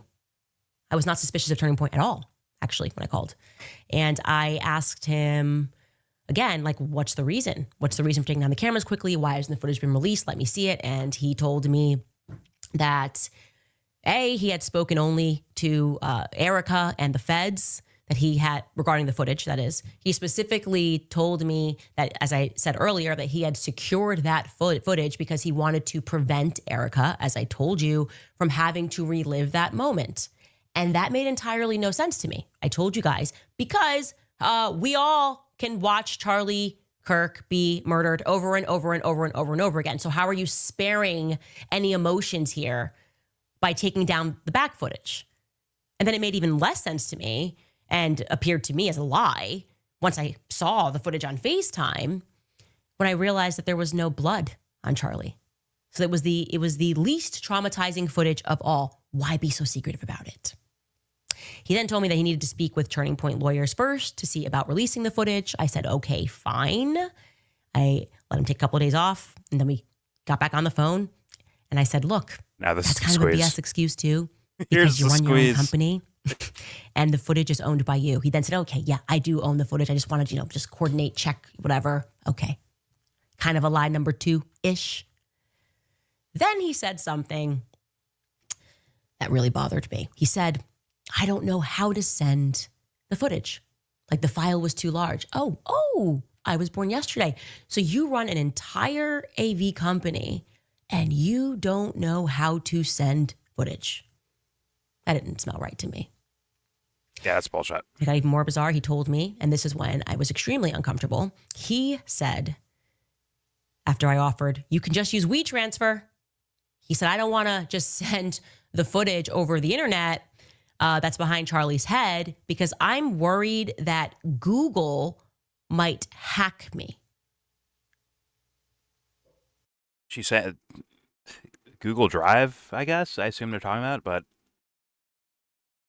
look, you can take the portion of that, I guess, of most importance, I guess.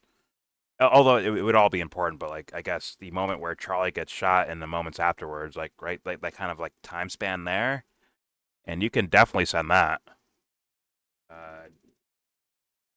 through a number of apps, a number of ways to send that straight up. Now the entire footage, because it's probably hours of footage there, right? I don't know how long he was talking before he got shot, but that one you could find another way, because the most important, I think, portion that everyone would be looking for is when the shot goes off. Everything before is also important too, to say okay, who's moving around here, who's doing this, who's doing that, right? That's also very important. But you can find another way to get that out securely, I would assume. And being worried that Google's going to hack you? For what? Hack you for what? What would they hack this guy for? Did Google, or were they a part of the assassination too? Or murder, whatever you want to call it? Okay. Yeah, that's a weird, if that's what he actually said, that's a weird excuse from that guy. Yeah, very bizarre. But, all right, here we go. I swear on everything I love. That's what he told me. He was afraid that Google was going to hack him. That makes no sense. So at this moment, I got a little bit. I looked. That sounds like at a my mom team answer. And I started snapping Maybe across Google the table. And I hacked was you. like, I said to them literally, guilty of something. I don't know. This is weird. What a stupid lie. I mean, what do you mean just Google? So I said to him, I said, let's just pretend that does happen. For whatever reason, Sergey Brin is sitting around and he's going, I want to hack this person because I want to see footage behind Charlie's head. Does it, whatever. And then he Still has to gives the file footage on to a hard drive, right? Fox News, CNN, and they play it. And what happens after that? I said to him, oh, I know what happens after. We all get to see Charlie Kirk die from a different angle. We've seen it die from 1,000 different angles. Like what is actually changing if Google hacks you? Weird, a weird thing to say. I also asked him who he was on the phone with after Charlie got shot. And he told me, and I kid you not, he was on the phone with the ops that were back in Arizona watching. What? And I said, what ops? We don't have people back in Arizona watching when we do college campus events. Is that something new? He said, yes, it is new. In fact, this was the first time we were doing it. He said there were two ops that were watching it back in Arizona.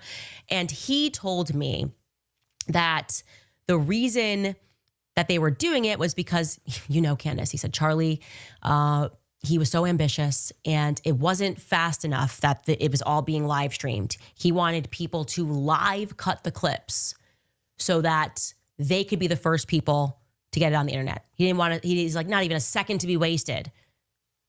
So live streaming, so everybody can watch, but they were racing some people to get the clips out faster than anybody else because Charlie's ambitious. Now, I got a little suspicious and he could sense that I was now growing increasingly suspicious with every random thing that he was saying.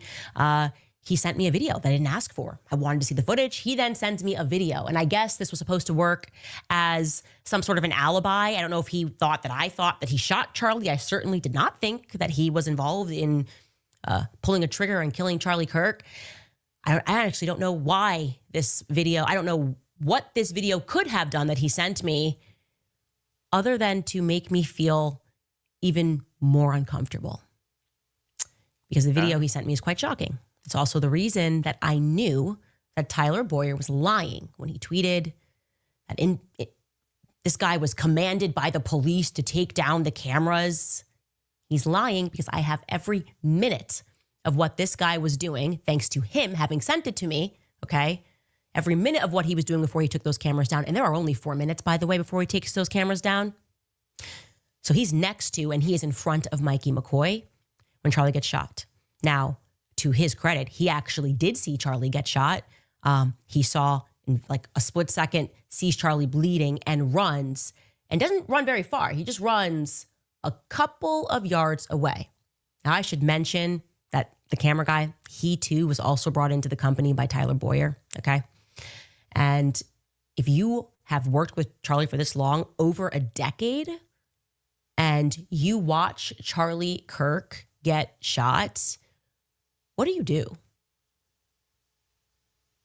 What would you do? I'm asking you this question at home. What would you do? I say two things that are pretty commonplace, right? You choose between fight or flight. You run towards him or you run away, and you run away far because you don't know what's happening. Is it one shot? Are there multiple people? Are you being pursued? There's no way to process that. If you are going to be in flight, you should be sprinting and maybe calling 911. That's what I would have done if I wanted to run away and not towards Charlie to make sure he's okay. But this second close friend of Charlie chose to run just a few yards away up to a grassy knoll to take out his phone. Now, to be fair, I'm sorry, I'm sure people are like, no, should keep playing. They have their popcorn out, I'm sure. But to be fair here, Candace, you do squeeze people, dude. It's like you do. So guess what? Someone might send you something where, see, look, I'm innocent. Because you might be implying something on your show. And if I don't respond to you in a certain amount of time, I might get shit on your show. So let me send you something that lets you know that, hey, I didn't do anything wrong. I'm innocent. People might do that, like, preemptively. can call it weird, but like once again, your journalistic tactics are not they're kind of weird. And yeah, someone could actually do that. Now, that is not dismissing what this guy may or may not be a part of. I'm not doing that at all. I'm just saying, like, the way you squeeze people, Candace, it could. I'm just saying they might do something in response. But here we go. A couple of seconds later, he takes out his phone and he begins Yo, a minute, I wasn't there. Himself. So, yo, look, here's me at Dairy Queen. It's a selfie video. Takes a video of himself. So let's watch that video. They just shot Charlie. They just shot Charlie. I want content. I didn't see it. No, this is down.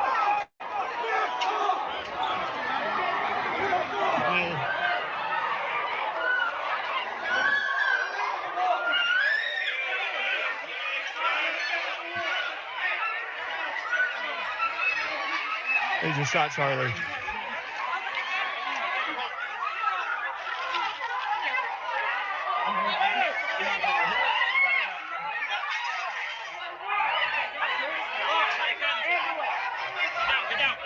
He's dead. Bruh. God help him.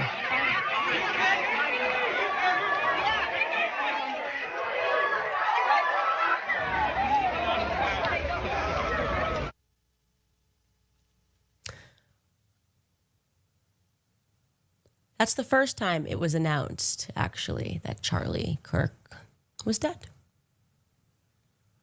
It's kind of weird. Go ahead, catch your breath, hit rewind, watch it again, watch it over and over again like I did, because you're probably thinking out loud, what the F did I just watch? What's going on? What were Charlie's closest friends and allies and the people that were going to carry on the torch doing? Oh, picking up phone calls that they were already on and filming themselves and prematurely announcing when not a single person could have known that Charlie Kirk is dead. Less than a minute. Declared dead. No instinct to run. The dead part, I could see someone doing that, honestly. Him going to his camera, God. That could be some motherfucker looking for content in the midst of those moments. And how, like, were they close friends with Charlie? I thought you said he ran like a AV company, right? I'm just saying. Were they friends? I don't fucking know.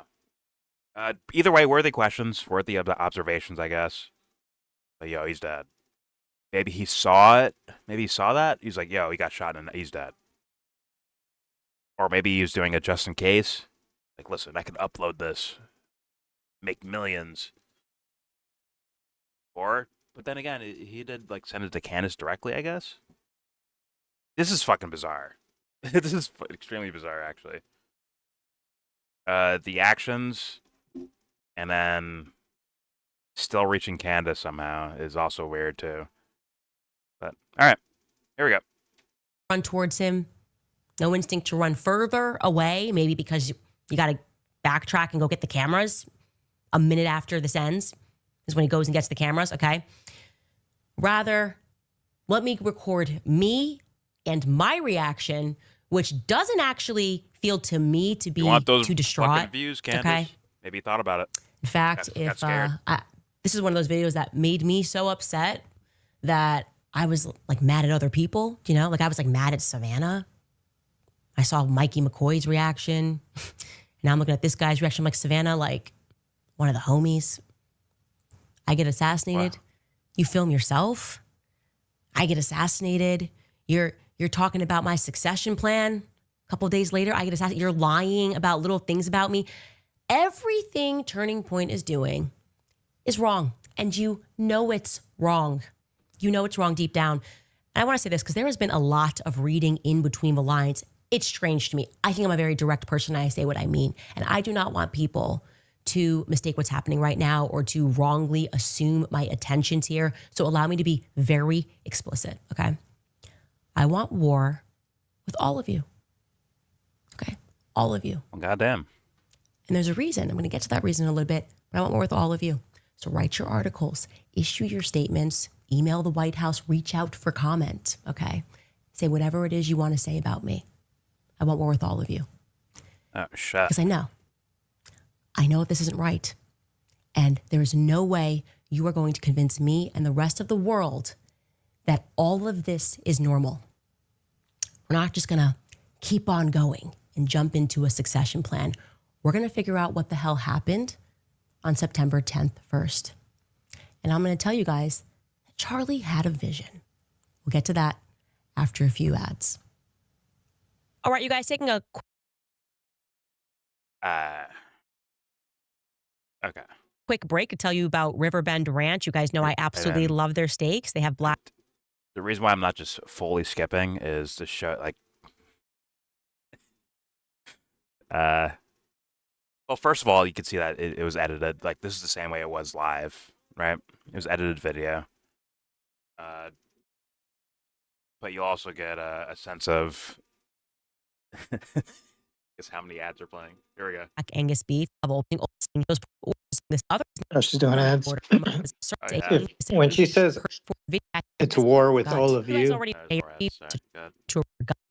is she calling them Fredo?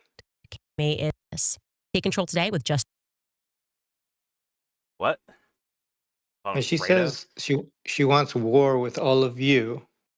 I don't think she's talking about the audience. I think she's talking about the company, right? So whether, yeah, is she calling them like Fredo? It's like, I know it was you.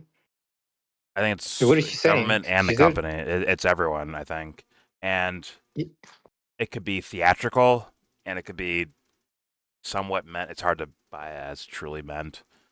It's a little bit of woofing, you know, minimum. It was, but there was after the line that she said she's going to make it this very clear, and then I'm not sure exactly what she was saying. Yeah.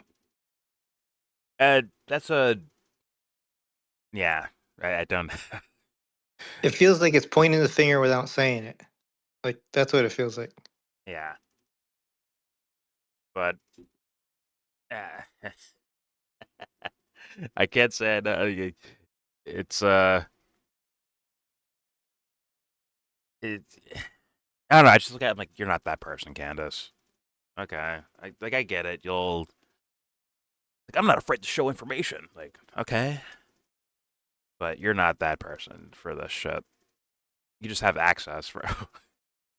You have to, like, let's say I pretend and believe like she truly means all that. It's time to go to war now. Information wars.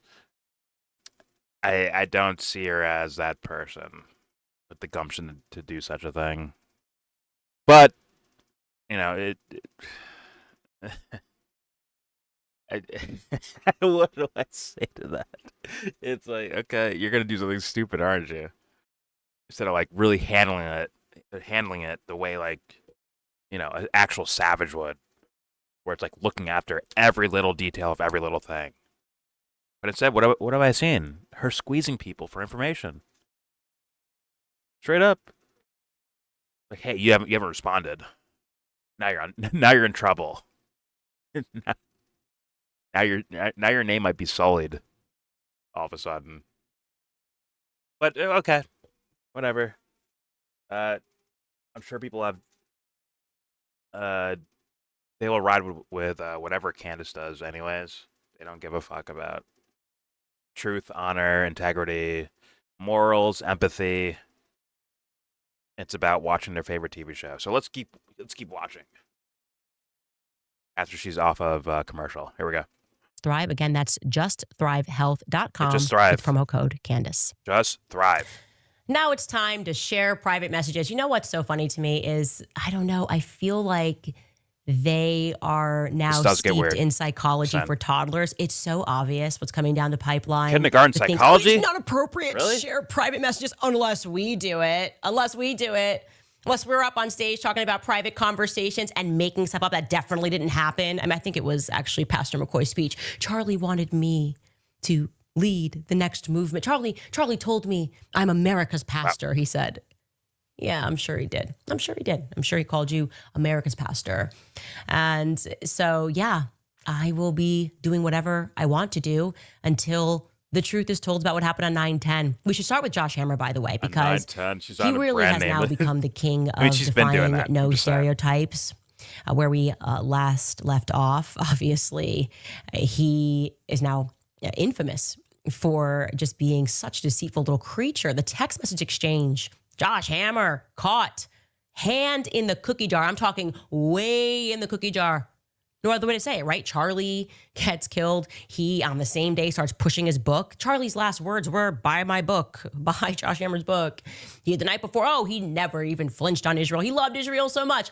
And then I just waited, because we're fishing now. And I knew they would do this. I knew liars have to lie fast and first.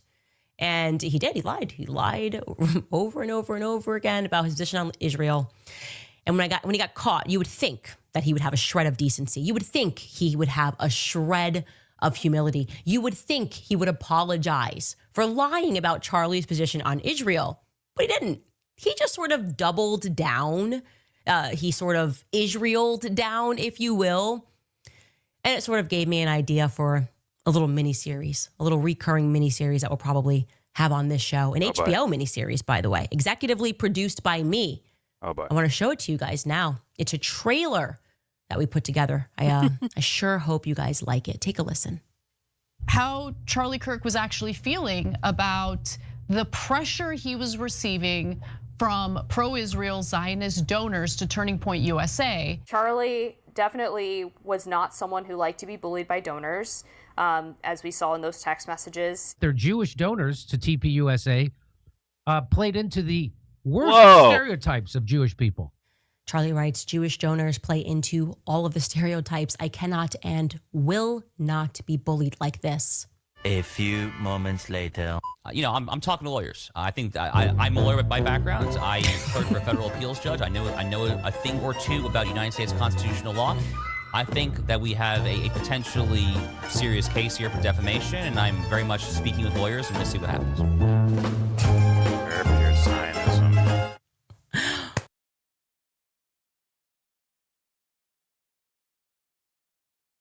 I'm cringing a bit, guys. It's a little bit. What's that? Okay. All right, more entertainment. Done, yes. Joshy. Fuck, you're a star. You're a star. Well done. Very good, Joshy. Try your best to curb your Zionism. I know it's hard, but do your best. Too funny. Also, I want to shout out John Miller on X. He made me laugh. I mean, I was really laughing when I saw his tweet about Josh Hammer threatening to sue me. He just wrote this and it said it all. He said, they really trying to make us believe this is the good guy. LMAO. A child with a beard. Yeah, I mean, child owl he with a beard. just looks like a Bond supervillain. That's just what he looks like. No, don't. And by the way, Candace, take that back. No. Okay? He looks like a little boy. Looks like a Bond supervillain. Picture. LMAO. Look at this dweeby baby owl looking fuckface. No one's afraid of that. All right, here we go. Looks something like a villain. I mean, come on. Yeah, I mean, he just looks like a Bond supervillain. That's just what he looks Candace like. The fakest laugher. And by on the the way, internet. that's a lot of words to say what I always say. Like, we don't know, but we know. And on Josh Hammer, yeah, we know. You're not the good guy, okay? You have to believe in your gut. I keep telling you guys over and over again, your gut matters more, right? Your subconscious picks up on things before your conscience does. Which brings me to dreams, by the way, because before I went on break, many people were triggered because I discussed on a previous show a dream that I had, a very vivid Candace, dream. don't make me turn on you. Whereupon Charlie told me that he had been betrayed. And so he's been betrayed. YellBro's a Zionist. We got him. There's a lot I could say here. If I had known that me discussing my dreams was going to trigger so many people, I would have started every other show like Martin Luther King Jr. I'd be like, I had a dream. I had a dream. I had a dream. And like I said, this one was clear. Charlie told me that he was betrayed. He actually said more than that, actually. But we're fishing, right? So let's be patient. What I want you guys to know about Charlie is he also used to dream very vividly. And because we traveled together so much, he would wake up, we would text, and he would tell me about those vivid dreams. And we talked about a lot of things, as you do when you get to know somebody. We talked about the spiritual realm. We talked about religion, our faith, most importantly, what our life's purpose was. And there was this period in April where Charlie kept insisting to me over and over again that he was going to die young. In fact, he told me that Turning Point USA was going to be the death of him. And I'm going to allow you to read his words. And a lot of people it's funny say how that, this came about, because when I was in Wyoming, I went outside, I was writing, I physically needed to write, to put pen to paper and to pray. And I was sitting in the sun overlooking the mountains. And right when I concluded my prayer, I opened my eyes and I saw a massive bald eagle, and it just made me feel at peace. It's one of those moments where you just are in nature, you see something beautiful, and it makes you feel at peace. And then I felt the need to start going through messages and conversations between You're in nature right me and now, Charlie. And Candace. sure enough, I stumbled upon many messages of him telling me how he would die. And I'm going to show you some of those messages now, a particular set of messages that were written on April 6th, 2018, just a couple of weeks before Kanye tweeted, "I love the way Candace Owens thinks," which is relevant because a lot of things changed after that tweet. And it's relevant because Charlie sensed that something big was about to happen. And I think that is what the something big was. I also want to say, obviously, I am not making up these messages, okay? Turning Point. Actually, Mikey McCoy has access to all of Charlie Kirk's messages. They can tell you that these ones are real. Here is what he wrote. We were again talking about Kanye. Charlie wrote to me, "You're going to be the Iron Lady of America." He had such a political vision for me. I never wanted that sort of a thing. I see it so freaking clearly. I might be Moses, though. I might not see this whole thing through. LMAO. If that is the case, be my David. I said, "Dude, you haven't even realized your power yet. He's like, "You're so young," was what I was thinking. He said, "If I tell you the true prophecy that I know in my gut, it's really sad, but I hope it's wrong." He went on to say, "Anyway, I am not sure if I will live to see the end of this revolution. I believe you were the piece that God meant me to meet that will finish the fight. Since the beginning of TPUSA, I knew in my gut that I might get wiped out at any time. I cannot explain it, but I dream about it all the time, like all the time. Anyway, that's depressing combo for another time, LMAO. I said, "That's weird, more of a fear manifestation than an actualization." He said, "I'm not really afraid of it, but I'm just telling you what I know to be true." And he told me that. I don't know why. Charlie knew he was going to die young. And I don't know. I just felt like I needed to share that because it is in part why the moment that Charlie got shot, I just knew he was betrayed spiritually. In the same way that Charlie knew that he was going to die young, I knew that this was a part of something bigger. And so I wanted to say to you guys, to the people that betrayed Charlie, I would recommend that you come clean, okay? I would recommend that you come clean because Charlie said some other things. And I look at these things now and I think, wow, it's almost prophetic, right? It's almost prophecy. And I can tell you that this is a story that will have a happy ending, a tragedy that will have a happy ending. The world is going to learn the truth about this. They are. I would recommend that you come clean.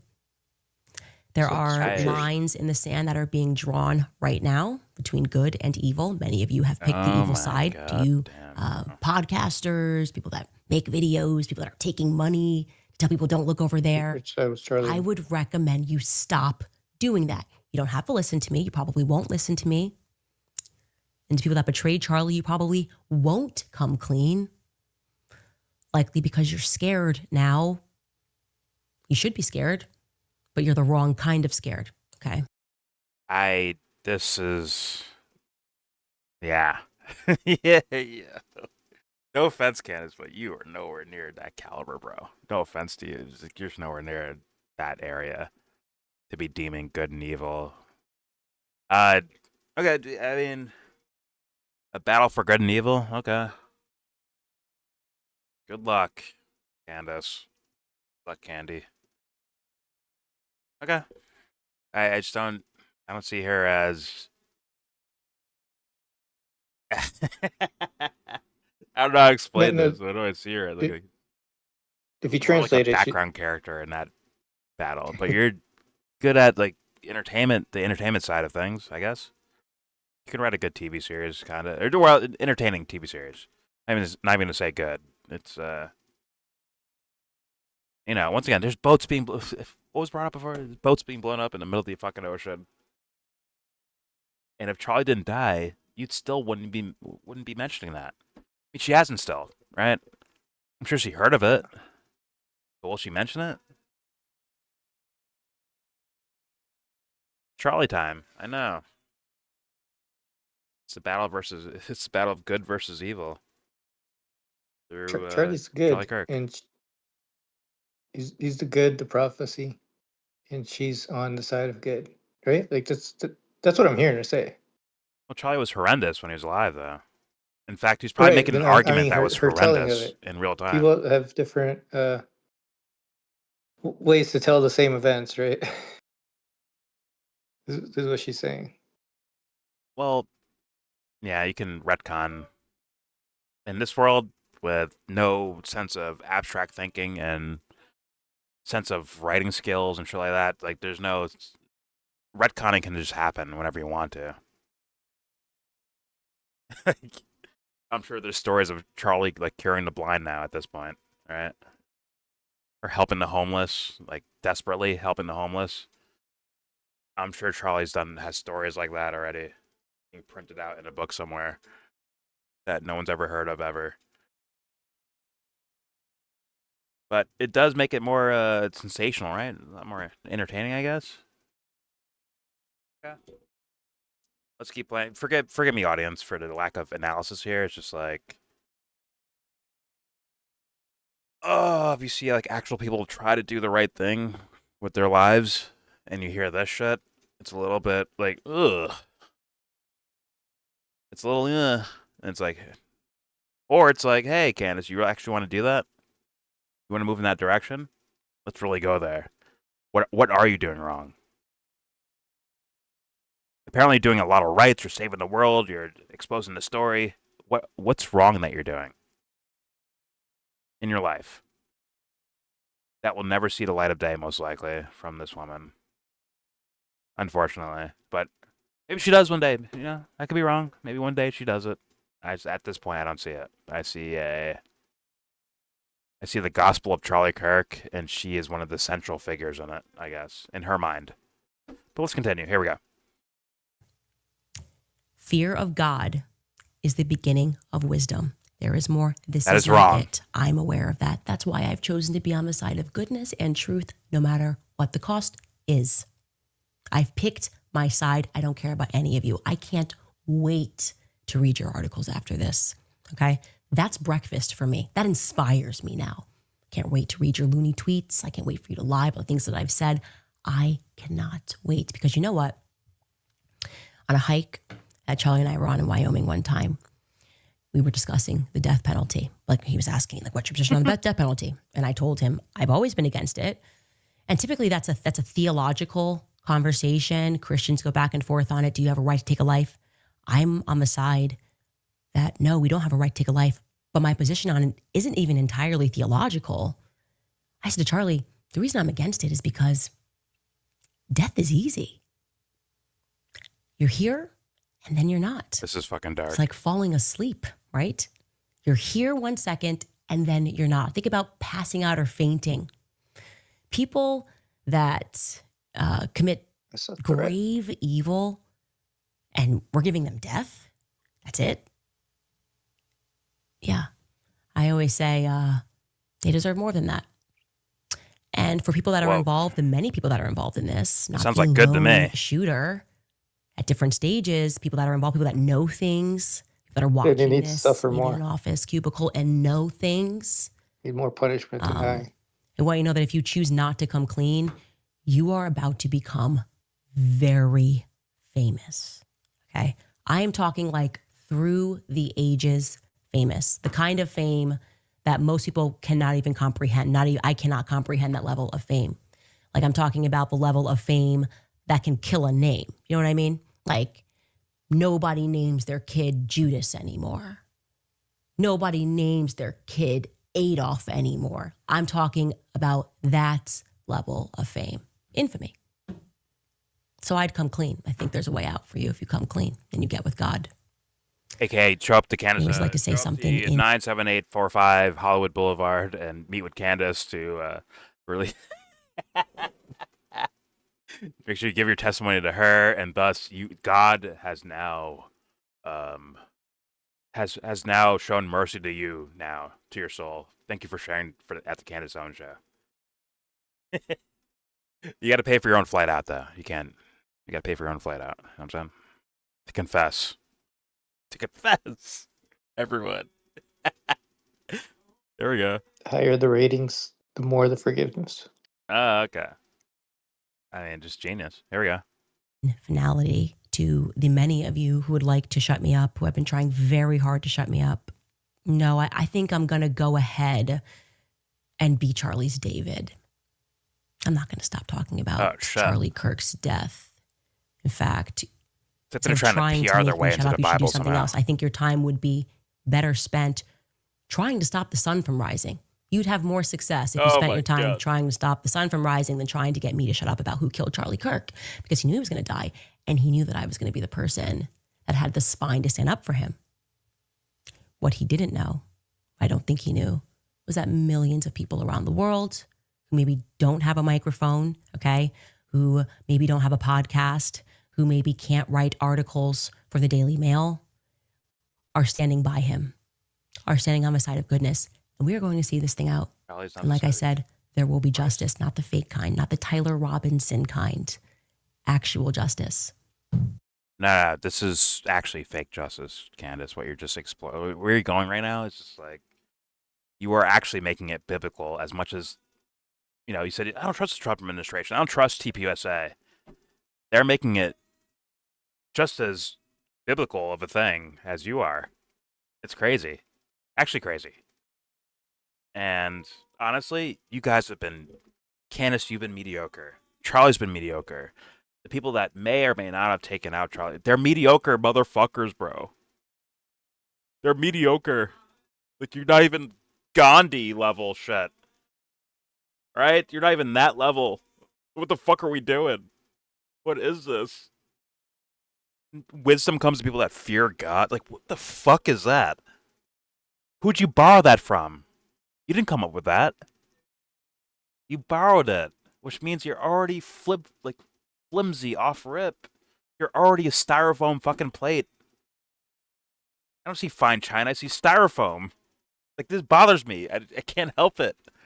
I understand the whole story thing and the TV narrative and the dramatic build-ups and all that stuff and the crescendos of narrative. I understand that, right? She's doing her thing. Fine. It's just like, it's like, guys, do not. I'm talking to the audience. Please don't fall for this. I beg you not to fall for this. Once again, Candace could actually care about Charlie and actually want the truth about Charlie. Don't fall for her fucking dumb fuckery. Just don't. Whatever. Like actually, investigate yourself. I beg you to. Christ's sakes, dude. There we go. It's like, it's bullshit. It's bullshit. Here we go. We'll take a brief break here. For ads? We'll get to some of your comments. That's for ads. All right, you guys, jumping in to... Yeah, that's fitting. It's perfect timing. In between your Bible verses. Sponsored by Spotify. In between your fucking Bible verses. Genius. God dang it, man. Whatever. Who cares? I know. We are men and women of the times. Right now, Candace is a saint, speaking her truth, her gospel to the world. And if you're not in full support of that, you are clearly ignorant or on the team of the bad guys.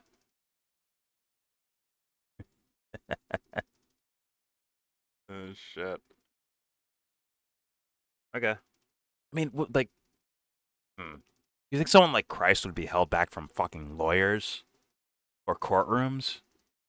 would that stop Christ from being like, yo, this whole dead man switch thing?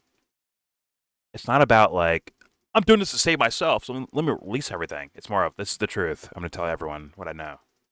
Everything that I'm aware of, here it is. I don't care how long it takes. Here's everything I know. Would Jesus do episodes? Would he do TV episodes of God's truth for you? Maybe he would. I don't know. For consumption's sake.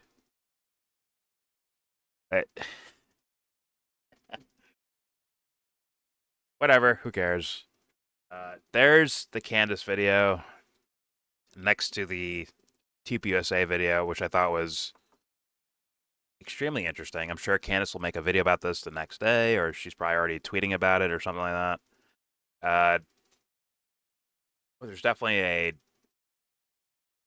you have one idea of this guy hearing a gunshot. Like, oh, it looks like he just goes on his phone and walks away slowly, like kind of briskly, if you will. Just walks away, on his phone. When his friend or coworker or whatever just died. Or just got shot, I mean. Then you have the TPUSA narrative of he's just blocking out the noise in his ears because he's, sensitive earlobes, sensitive eardrums, or whatever. He's like, oh, the shock of it, he covered his ears and walked away, turning his back on a potential,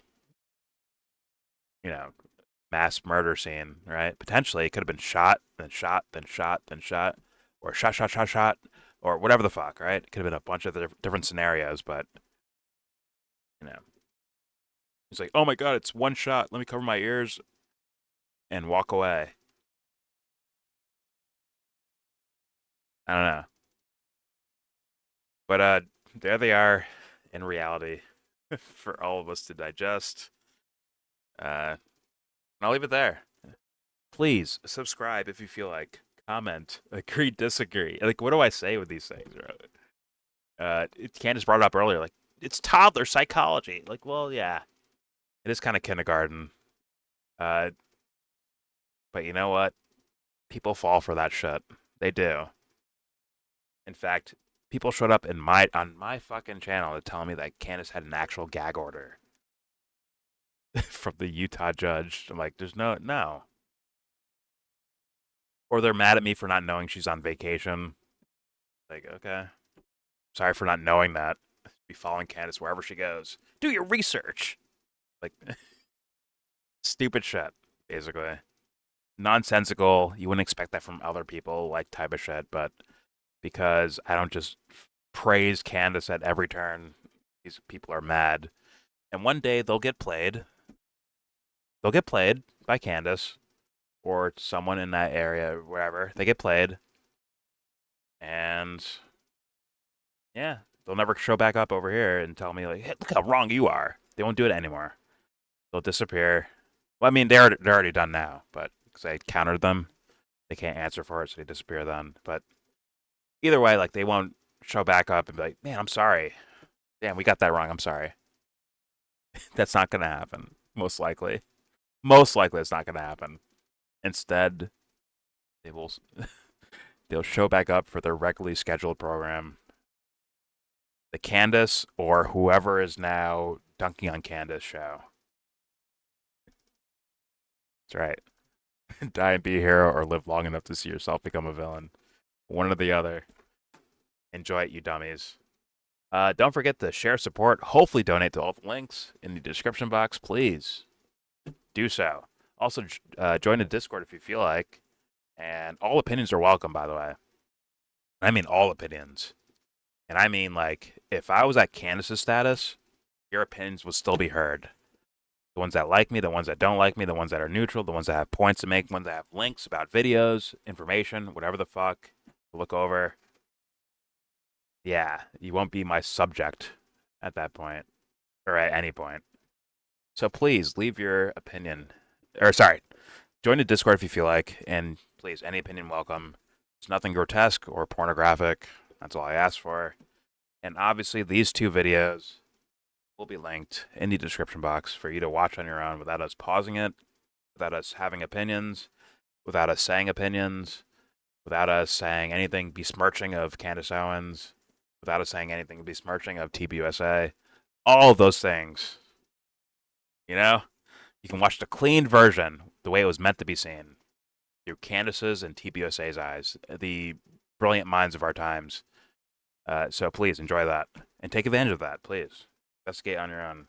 And with all that said, most importantly, like the most important thing you could do ever in human history, give this video a thumbs down.